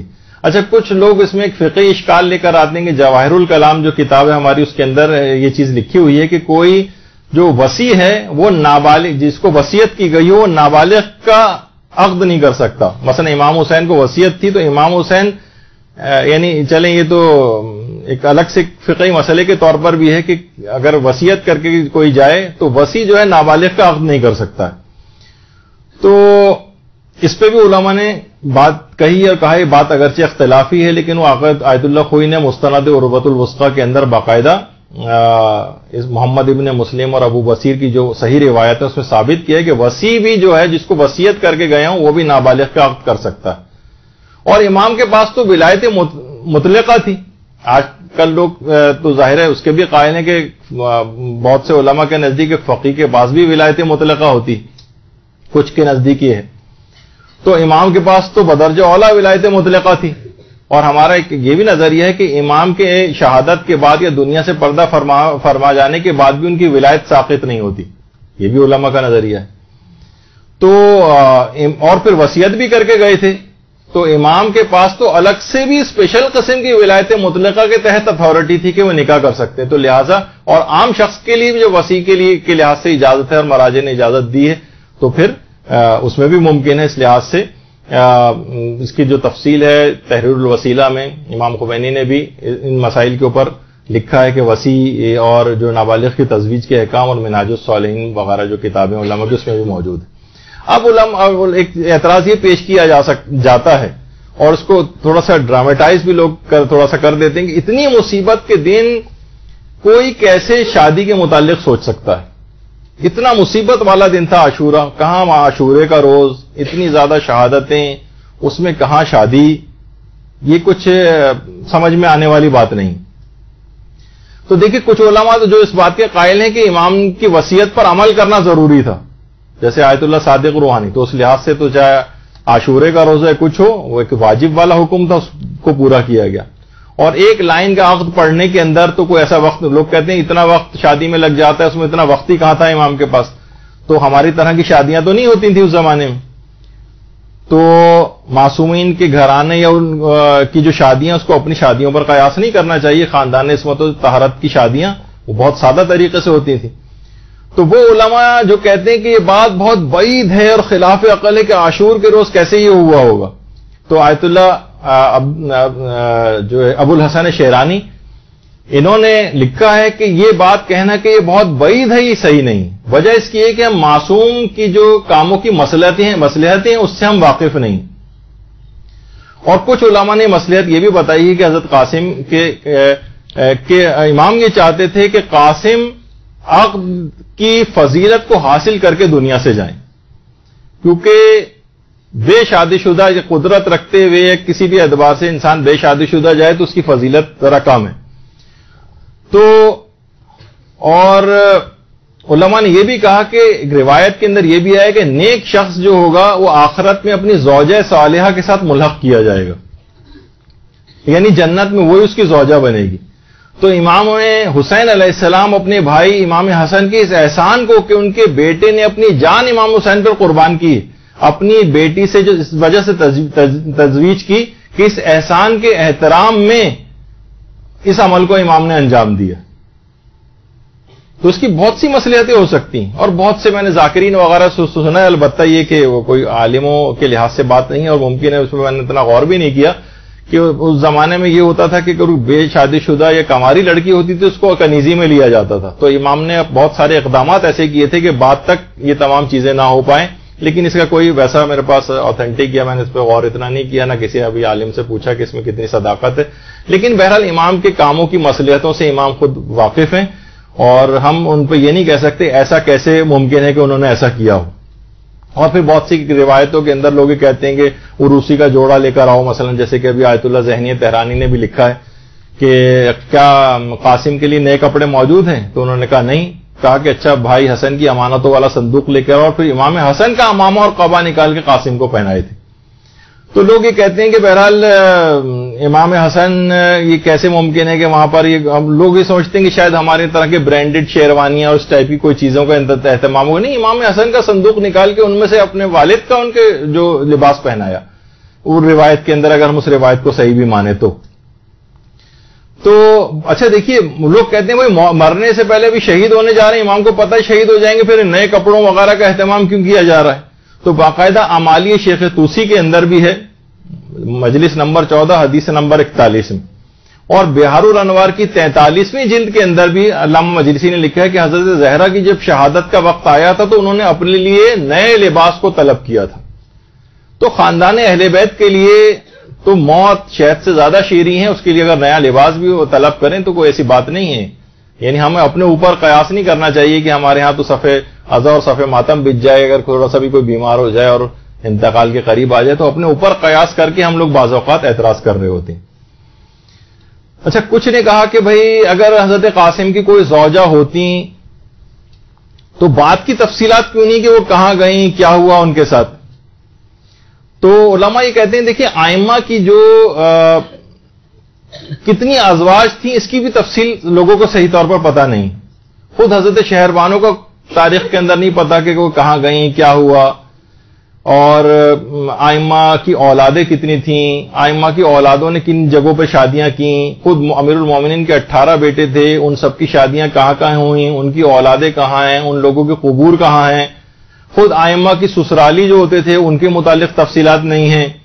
امیر المومنین کے بھائی ایک طالب تھے، اگر آپ تفصیل نکالنے بیٹھے تو چند لائنوں یا چند صفحات سے زیادہ ان کی تفصیل نہیں ملتی طالب کی. تو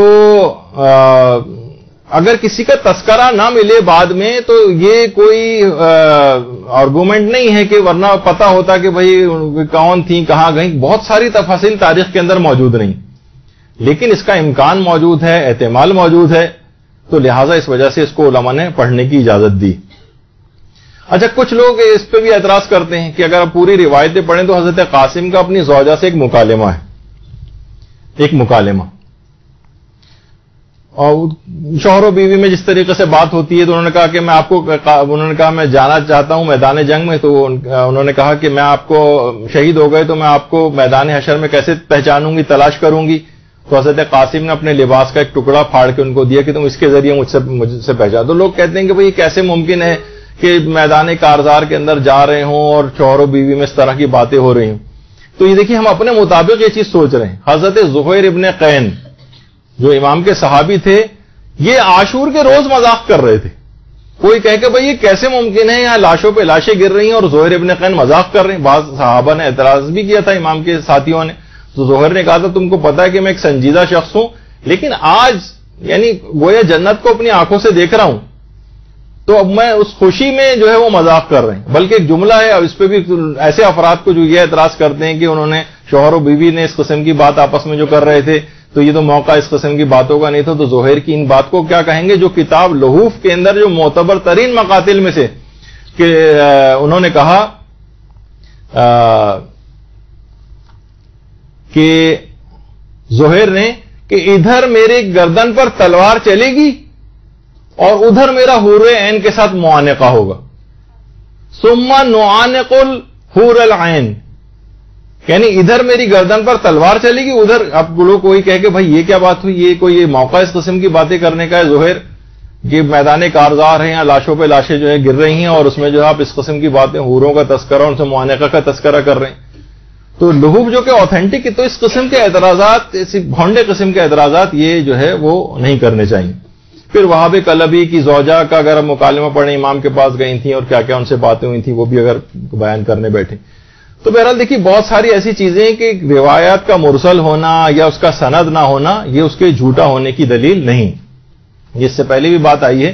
اور باقاعدہ اگر کوئی اعتراض کرے کہ بھئی یہ جو شیخ تریحی ہیں ان کی کتاب کے اندر تو مرسل روایتیں ہیں، تو آیت اللہ صادق روحانی نے اپنی کتاب کے اندر لکھا ہے کہ ٹھیک ہے ان کتابوں کے اندر مرسل روایتیں ہیں، لیکن اس سے ان کا اعتبار ساقط نہیں ہوتا ہے. لعدم اعتبار الاتصال السندی فی الاخبار التاریخیہ، کہتے ہیں کہ تاریخ کی جو باتیں ہیں اس کے اندر اتصال سند درکار نہیں ہوتا تاریخ کی باتوں. اور شیخ تریحی کی تو بہت جلیل القدر، بہت عظیم المرتبت شخصیت انہوں نے اس لحاظ سے قرار دیا ہے. تو اب یہ تو ہو گیا کہ بہت سارے علماء کے نزدیک ثابت نہیں ہے معتبر روایت سے عقد قاسم، لیکن اس پہ بھی آپ نے باتیں سنی. لیکن کتاب کا حوالہ دے کر اس عقد کو بیان کرنے کی اجازت ہے. نہیں پہلے نہیں بس کو چھوڑیے، ایک اور بات، کن علماء اور مراجع کے نزدیک عقد قاسم کو مجالس میں پڑھنے کی اجازت ہے؟ آیت اللہ خوئی، آیت اللہ خوئی سے بھی یہ بات پوچھی گئی ہے، اور اس کے اندر حضرت قاسم کے عقد کو حضرت سکینہ کے ساتھ یا سکینہ کے ساتھ جو سوال یہ پوچھا گیا ہے ان سے. تو آقا خوئی نے کہا کہ 100% یقین کے طور پر تو اس کو نقل کرنے کی اجازت نہیں کہ 100% یہ عقد ہوا تھا، لیکن بے عنوان الحکایہ ان کتاب او شخص فلا باس بہ، لیکن اگر کسی کتاب کا حوالہ دے کر یا کسی عالم کا حوالہ دے کر اگر اس کو نقل کیا جائے تو اس میں کوئی حرج نہیں. یعنی وہ علماء کے جن کے نزدیک ثابت نہیں ہے وہ بھی اس بات کی اجازت دیتے ہیں کہ اس عقد کو پڑھا جا سکتا ہے. تو اس کو اتنا زیادہ جذباتی اس میں لے جا کر کہ گویا بہت بڑا کسی نے کوئی کام کر دیا ہو، بہت بڑا خلاف اسلام بات کر دی ہو، یہ علماء کے فتاوے کے خلاف ہے. اس کے بعد آیت اللہ شیخ جواد تبریزی سے یہ چیز پوچھی گئی تو انہوں نے جواب دیا کہ لا باس باقامت العزاء والبکاء علی القاسم علیہ السلام او علی الزواج، کوئی حرج نہیں ہے حضرت قاسم کے لیے حتیٰ کہ ان کی شادی کے تذکرے کے اندر بھی کوئی حرج نہیں. البتہ اس کو حتمی طور پر نقل نہ کیا جائے بلکہ ایک احتمال کے طور پر نقل کیا جائے، یعنی 100% کہہ کے نقل نہ کیا جائے کہ واقعی یہ ہوا تھا، بلکہ کتاب کا نام دے کے حوالہ دے کے اور کوئی اس احتمال کے تحت اس کو نقل کر سکتا ہے۔ باقاعدہ جن کی صراط النجات کتاب ہے اس کے اندر شیخ جواد تبریزی کا فتویٰ۔ آیت اللہ بہجت سے پوچھا گیا کہ سند معتبر بہت سارے ایسے پڑھی جاتے ہیں اور تعزیہ خوانی یا شبیہ خوانی ہوتی ہے جس میں ایسے تاریخ بے سند جو روایتیں ہیں وہ اس میں کیا پڑھی جا سکتی ہیں، مثلا ازدواج حضرت قاسم؟ تو جواب دیا کہ اگر معلوم باشد کہ نقل از بعض تواریخ و روایت ہاست اشکال نہ دارد، یعنی اگر معلوم ہو کہ یہ روایت تاریخ کی کتابوں میں ہے اور روایت کی گئی ہے تو اس کو بیان کرنے میں کوئی حرج نہیں۔ تو اس میں اتنی زیادہ اس کو فساد کا ایک عنوان بنانا یہ صحیح نہیں۔ اور رہبر معظم باقاعدہ ان کی جو میں نے جو یہ اس پہ سے نکالا ہے من اجوبۃ الاستفتاء الفقیہ لولی الامر المسلمین السید قائد علی خامنئی، تو جو ان کی جو کتاب ہے میں نے تو ڈائریکٹ ویب سائٹ سے نکالی۔ اب بہت سارے دیکھی چیزیں ایسی ہیں، ہو سکتا ہے کہ کچھ جب سے یہ فساد انگیزیاں اس میں شروع ہوئی ہیں تو بہت سارے چیزیں علماء نے فتاوے وغیرہ کتابوں میں سے یا ویب سائٹ پہ سے ہٹا دی ہیں جو لوگوں میں نا اختلاف کا باعث بنے۔ مجھے اب پتہ نہیں اوریجنل کتاب کے اندر اب بھی ہے یا نہیں، لیکن ویب سائٹ کے اوپر باقاعدہ جہاں پورا وہاں مسئلہ نمبر 669 رہبر معظم کا، ان سے سوال پوچھا گیا ہے، سوال نمبر 669 کہ محققین میں بہت ساری روایت میں اختلاف ہے، جیسے کہ حضرت قاسم کی شادی، حضرت لیلہ کا مادر علی اکبر کا واقع کربلا میں موجود ہونا، یا قافلے کا یوم اربعین کے روز کربلا کا پہنچنا اہل بیت کے قافلے کا، تو کیا خطبہ ان واقعات کو کتاب کا حوالہ دے کے پڑھ سکتے ہیں، مثلا کتاب مدینۃ المعاجز سید ہاشم بحرینی کی، اور کیا اس کو سننا جائز ہے، اور اگر یہ جھوٹ ہے تو ان کو حالت روزہ میں رمضان میں حالت روزہ میں بیان کرنے سے روزہ باطل تو نہیں ہو جاتا ہے؟ دیکھیں کتنا واضح سوال پوچھا گیا۔ تو جواب انہوں نے دیا کہ اس قسم کی جو باتیں ہیں ان کو ذکر کرنے میں کتاب کا حوالہ جو آپ نے دیا سید ہاشم بحرینی کے اس کتاب کا یا کسی بھی اور کتاب کا حوالہ دے کر نقل کرنے میں کوئی حرج نہیں، کوئی معنی نہیں ہے، اور اس سے روزے پر بھی کوئی فرق نہیں پڑتا ہے اور لوگوں کے لیے اس کا سننا بھی جائز ہے، باقاعدہ مسئلہ نمبر 669 میں۔ تو اس لحاظ سے بھی کوئی اس کے اندر مسئلہ نہیں۔ اور آیت اللہ صادق روحانی نے بھی کہا کہ یہ اس کو ماننے میں کوئی حرج نہیں ہے کہ وصیت امام کو نافذ کرنے کے حوالے سے اس وقت کو تسلیم کر لیا جائے۔ اور آیت اللہ محسن الحکیم نے، اب تو اتنا وقت بھی نہیں رہا کہ میں اس کو پورے کو پڑھوں، انشاءاللہ مہندی والی جو ہماری گفتگو ہوگی اس کے اندر بھی آئے گا، تو اس کے اندر بھی آیت اللہ محسن الحکیم نے اس عقد کو پڑھنے کی اجازت دی کہ حضرت قاسم کے اس عقد کو اگر کوئی شخص مجالس میں پڑھنا چاہے تو اس میں کوئی حرج نہیں۔ اور آقا ابو الحسن شیرانی فرماتے ہیں کہ بنظر ما ہیچ علتی نہ دارت کے تزویج حضرت قاسم را انکار کو نہیں، کتاب دم السجوم جو کہ نفس المحموم کا ترجمہ ہے، اس میں کہہ رہے ہیں میری نگاہ میں کوئی عذر مانے نہیں ہے کہ میں حضرت قاسم کی تزویج کا انکار کروں۔ اچھا، اسی طریقے سے آیت اللہ سید محمد علی حائری طبسی، انہوں نے مقتل الحسین کے اندر لکھا ہے کہ روز عاشورہ میں جو واقعات ہوئے ہیں ان میں سے ایک واقعہ عروسی شہزادہ قاسم ابن حسن بھی، یعنی جو واقعہ پیش آیا ہے۔ اور ملا صالح مازندرانی وہ یہ کہتے ہیں کہ میں نے بھی جب کتب مقاتل کا مطالعہ کیا تو میں اس بات کو پسند کرتا ہوں کہ اس واقعے کو منتخب سے نقل کروں، اور گمان غالب یہ ہے کہ یہ واقعہ صحیح۔ تو علماء نے دیکھی اس کی اجازت دی، حتیٰ کہ وہ علماء جو جن کے نزدیک ثابت نہیں ہے وہ بھی حرام نہیں کہتے اس کو پڑھنا، زیادہ سے زیادہ یہ کہتے ہیں کہ بہتر ہے کہ نہ پڑھیں، حرام نہیں۔ جیسے کہ آیت اللہ ناصر مکارم شیرازی، انہوں نے اپنے فتوے میں لکھا ہے کہ اگر چاہیے معتبر کتابوں کے اندر موجود نہیں ہے تو بہتر ہے کہ اس کو ترک کیا جائے، بہتر ہے۔ حرام پہلو، کیریکٹر اسیسینیشن، یہ وہ سب باتیں اس طرح کی کوئی بھی انہوں نے ناصر مکارم شیرازی نے اپنے فتوے کے اندر نہیں کی۔ تو اس لحاظ سے اس کے اندر بہت زیادہ جذباتی پن اس لحاظ سے لانے کی ضرورت نہیں ہے۔ اچھا، اب یہ جو کہا ہے کہ کیا لوگ اکثر خطبہ حضرات جو ہیں وہ یہ بیان کر رہے ہیں کہ اس روایت کو بیان کرنے میں قاسم کی کیریکٹر اسیسینیشن ہے. کیا معاذ اللہ کردار کشی ہے؟ یعنی کیا کسی غیر شرعی کام کی نسبت حضرت قاسم کی دے رہے ہیں ہم؟ کیا کوئی انتہائی مکروہ یا ناپسندیدہ کام کی نسبت دی جا رہی ہے؟ یا کسی کوئی بہت ہی باعث شرم کام ہے معاذ اللہ کہ اس سے نسبت دی جا رہی ہے؟ سنت رسول ایک عقد ہوا تھا، تاریخ میں ہوا تھا یا نہیں ہوا تھا، کچھ کہتے ہیں ہوا تھا، کچھ کہتے ہیں نہیں ہوا تھا. تو اگر اس عقد کو علماء بیان بھی کرتے آ رہے ہوں اور اس کو بیان کرنے کی اجازت بھی دے رہے ہوں، تو کیا معاذ اللہ وہ قاسم کی کردار کشی کی اجازت دے رہے ہیں؟ تو اس مسئلے کو بالکل بھی جذباتی طور پر اس کو نہیں رکھنا چاہیے. تاریخ کی باتوں کو تاریخ کی حد تک رہنے دینا چاہیے. جو مخالفین ہیں، جو معترضین ہیں، ان کے پاس بھی دلائل موجود ہیں، جو جواب اس کا دے رہے ہیں، جو قائل ہیں ان کے پاس بھی دلائل موجود ہیں. کتابوں میں یہ عقد لکھا ہوا ہے، اشکالات بھی ہیں، جوابات بھی ہیں، فتاوے دونوں طرف بھی ہیں. تو اس کو فساد اور جھگڑا بنانے کی ضرورت نہیں، کیونکہ نہ یہ عقائد کا مسئلہ ہے نہ واجبات کا مسئلہ ہے. اور اس کی حمایت اور رد میں کتابیں بھی لکھی گئی.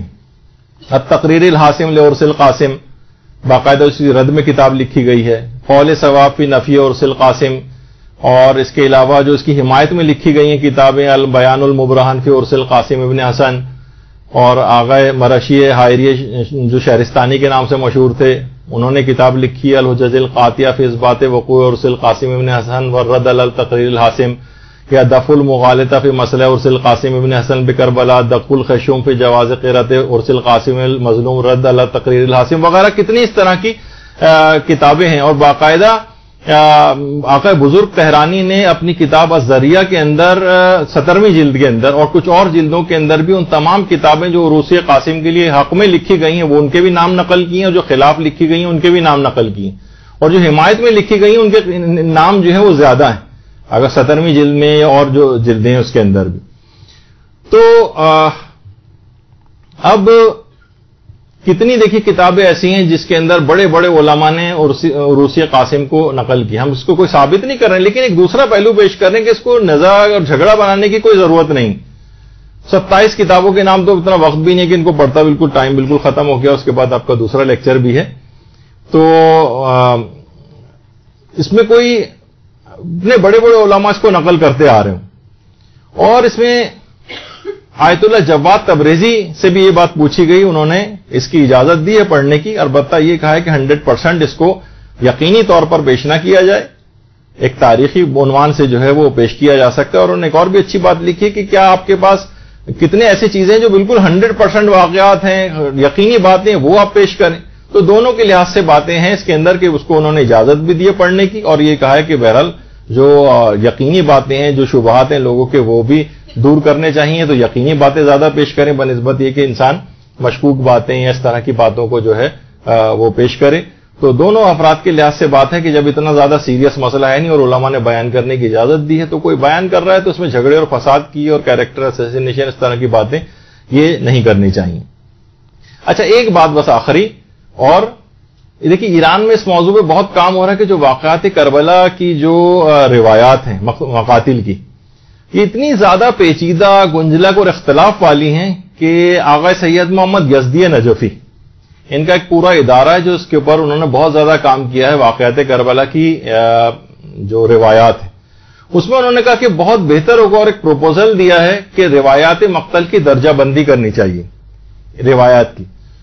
جلدی جلدی بس 1 منٹ میں اس کو بات کر دیتے ہیں کہ کچھ روایت صحیح اور قطعی، کچھ روایت کو صحیح اور قطعی قرار دیا جائے، روایت صحیح و قطعی، اور دوسرا روایت مظنون، روایت مشکوک، روایت ضعیف، روایت موہوم اور روایت دروغ. یعنی صحیح اور قطعی وہ جو سند کے اعتبار سے بھی صحیح ہوں، قرائن کے اعتبار سے بھی صحیح ہوں، وہ صحیح روایات ہوں گی. مظنون وہ ہیں جو قرائن ان کی تائید میں ہیں لیکن یقین اور اطمینان کی حد تک نہیں کہ واقعی وہ چیز پیش آئی، انہیں روایت مظنون کہا جائے. روایت مشکوک کہ قرائن اور شواہد نہ نفی میں ہے نہ تائید میں، یعنی درمیان کی بات ہے، کوئی بات یقین سے نہیں کہی جا سکتی. روایات ضعیف کہ ظن یہی ہے کہ وہ واقعہ نہیں ہوا لیکن احتمال صحت حد معقول حد تک ہے. اور اس جو عقد قاسم کی جو روایت ہے اس کو انہوں نے کہا ہے روایت ضعیف ہے ایک اور مقام پر. یعنی اس کے قرائن ظنی تو موجود ہیں کہ شاید 10 محرم کے روز بہت مشکل ہے کہ واقعہ ہوا ہو، لیکن احتمال صحت در حد معقول است، یعنی بہت معقول حد تک اس کے صحیح ہونے کا امکان ہے. اور روایات موہوم تو وہ ہے کہ ظن غالب یہ ہے کہ وہ نہیں ہوا تھا، اور احتمال صحت بہت ہی ضعیف ہے، اور روایت دروغ جو سند اور قرائن دونوں کے لحاظ سے بالکل روایت قابل قبول نہ ہو. تو اب دیکھیے بس اس بات کو ختم کرتے ہیں کہ اس کو باعث نزا بنانا، اس کے خلاف سوشل میڈیا کے اوپر باقاعدہ کوئی کیمپین چلانا، لوگوں کا آپس میں ایک دوسرے سے جھگڑا کرنا، تانا زنی کرنا، کورٹ کچہری تک معاملات چلے جائیں، اب یہ بھی سلسلے جو ہے وہ شروع ہو رہے ہیں.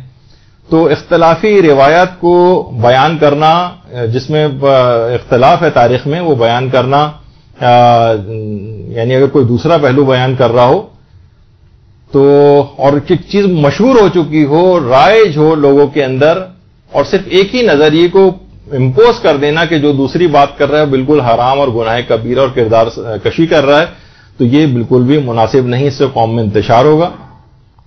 اور ملت کا جو اتحاد اور اتفاق ہے وہ اتنے چھوٹے چھوٹے تاریخی مسائل سے بہت زیادہ ہے کہ ہم آپس میں دست و گریباں ہو جائیں، روزانہ کی بنیاد پر قتل ہو رہے ہوں، سب کچھ ہو رہے ہوں، اور ہم جو ہے بیٹھے ہوئے کہ وہ اس طرح کی گفتگو. جب ہلاکو خان نے بغداد پہ قبضہ کیا تھا تو اس زمانے میں کچھ لوگ یہ والی ڈسکشن کر رہے تھے کہ حضرت آدم نے جس استرے سے پہلے حج کے بعد جو بال منڈوائے تھے اس کی دھار دائیں طرف تھی کہ بائیں طرف تھی. اب اس قسم کے واقعات یہ کوئی بھی ہو، اس میں اپنے آپ کو محنتیں لگائی جائیں ساری، کہ اب دیکھیں پورے 2 گھنٹے کا ہم نے یہاں پر اس پہ لگایا، حالانکہ کوئی اتنا ایشو نہیں تھا، لیکن بہت زیادہ معاشرے کے اندر چیز پھیل گئی. تو اس میں یہ بیان کرنا مقصد تھا کہ اگرچہ روایت ثابت نہیں بھی ہو تب بھی علماء نے اس کو بیان کرنے کی اجازت دی ہے، تو اتنا جذباتی مسئلہ بیان کرنے کی ضرورت نہیں. اور جب بھی آغا سیستانی نے خطبہ ذاکرین نوحہ خوانوں کے نام جو ایام عزا شروع ہونے سے پہلے جو پیغام دیا تھا، اس میں یہی کہ انہوں نے کہا کہ ممبر حسینی سے شیعوں کے درمیان موجود اختلافات کو بیان نہ کیا جائے، چاہے ان اختلافات کا تعلق فکری شعبے سے ہو یا ان کا تعلق شاعر حسینیہ سے ہو. ہر صورت میں یعنی اتحاد اور اتفاق کو جو ہے وہ برقرار رکھنا ہے. اور امام خمینی نے بھی سن 1400 ہجری میں اول ماہ محرم میں ذاکرین اور علماء قوم سے خطاب کرتے ہوئے ایک جملہ ارشاد فرمایا تھا.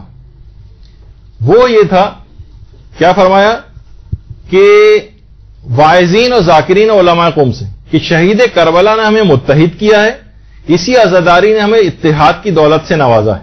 یہ شیطانی ہتھ کنڈے ہیں اور شیطان کے چبائے ہوئے لقمے ہیں جس کے ذریعے وہ ہمارے اتحاد کو چھیننا چاہتا ہے. استعمار کے ایجنٹوں نے علماء اور نوجوانوں کو ایک دوسرے کے خلاف کیا ہے، دونوں طرف سے نفرت انگیز باتوں نے باہمی نفرتوں میں اضافہ کیا ہے.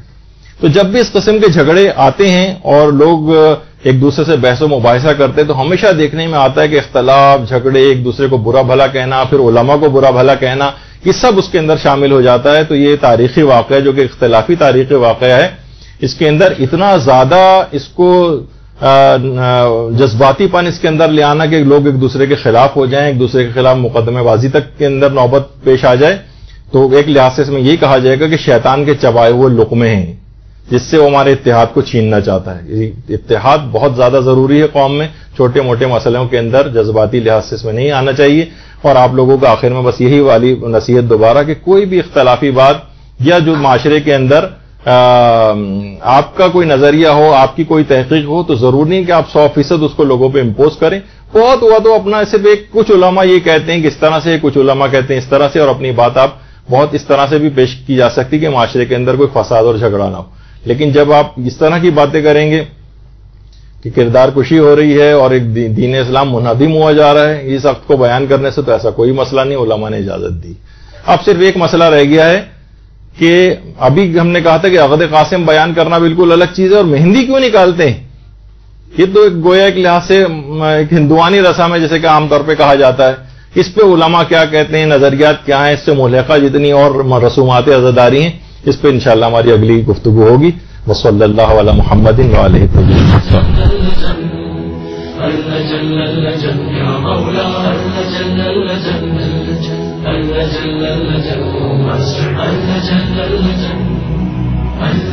يا صاحب السماء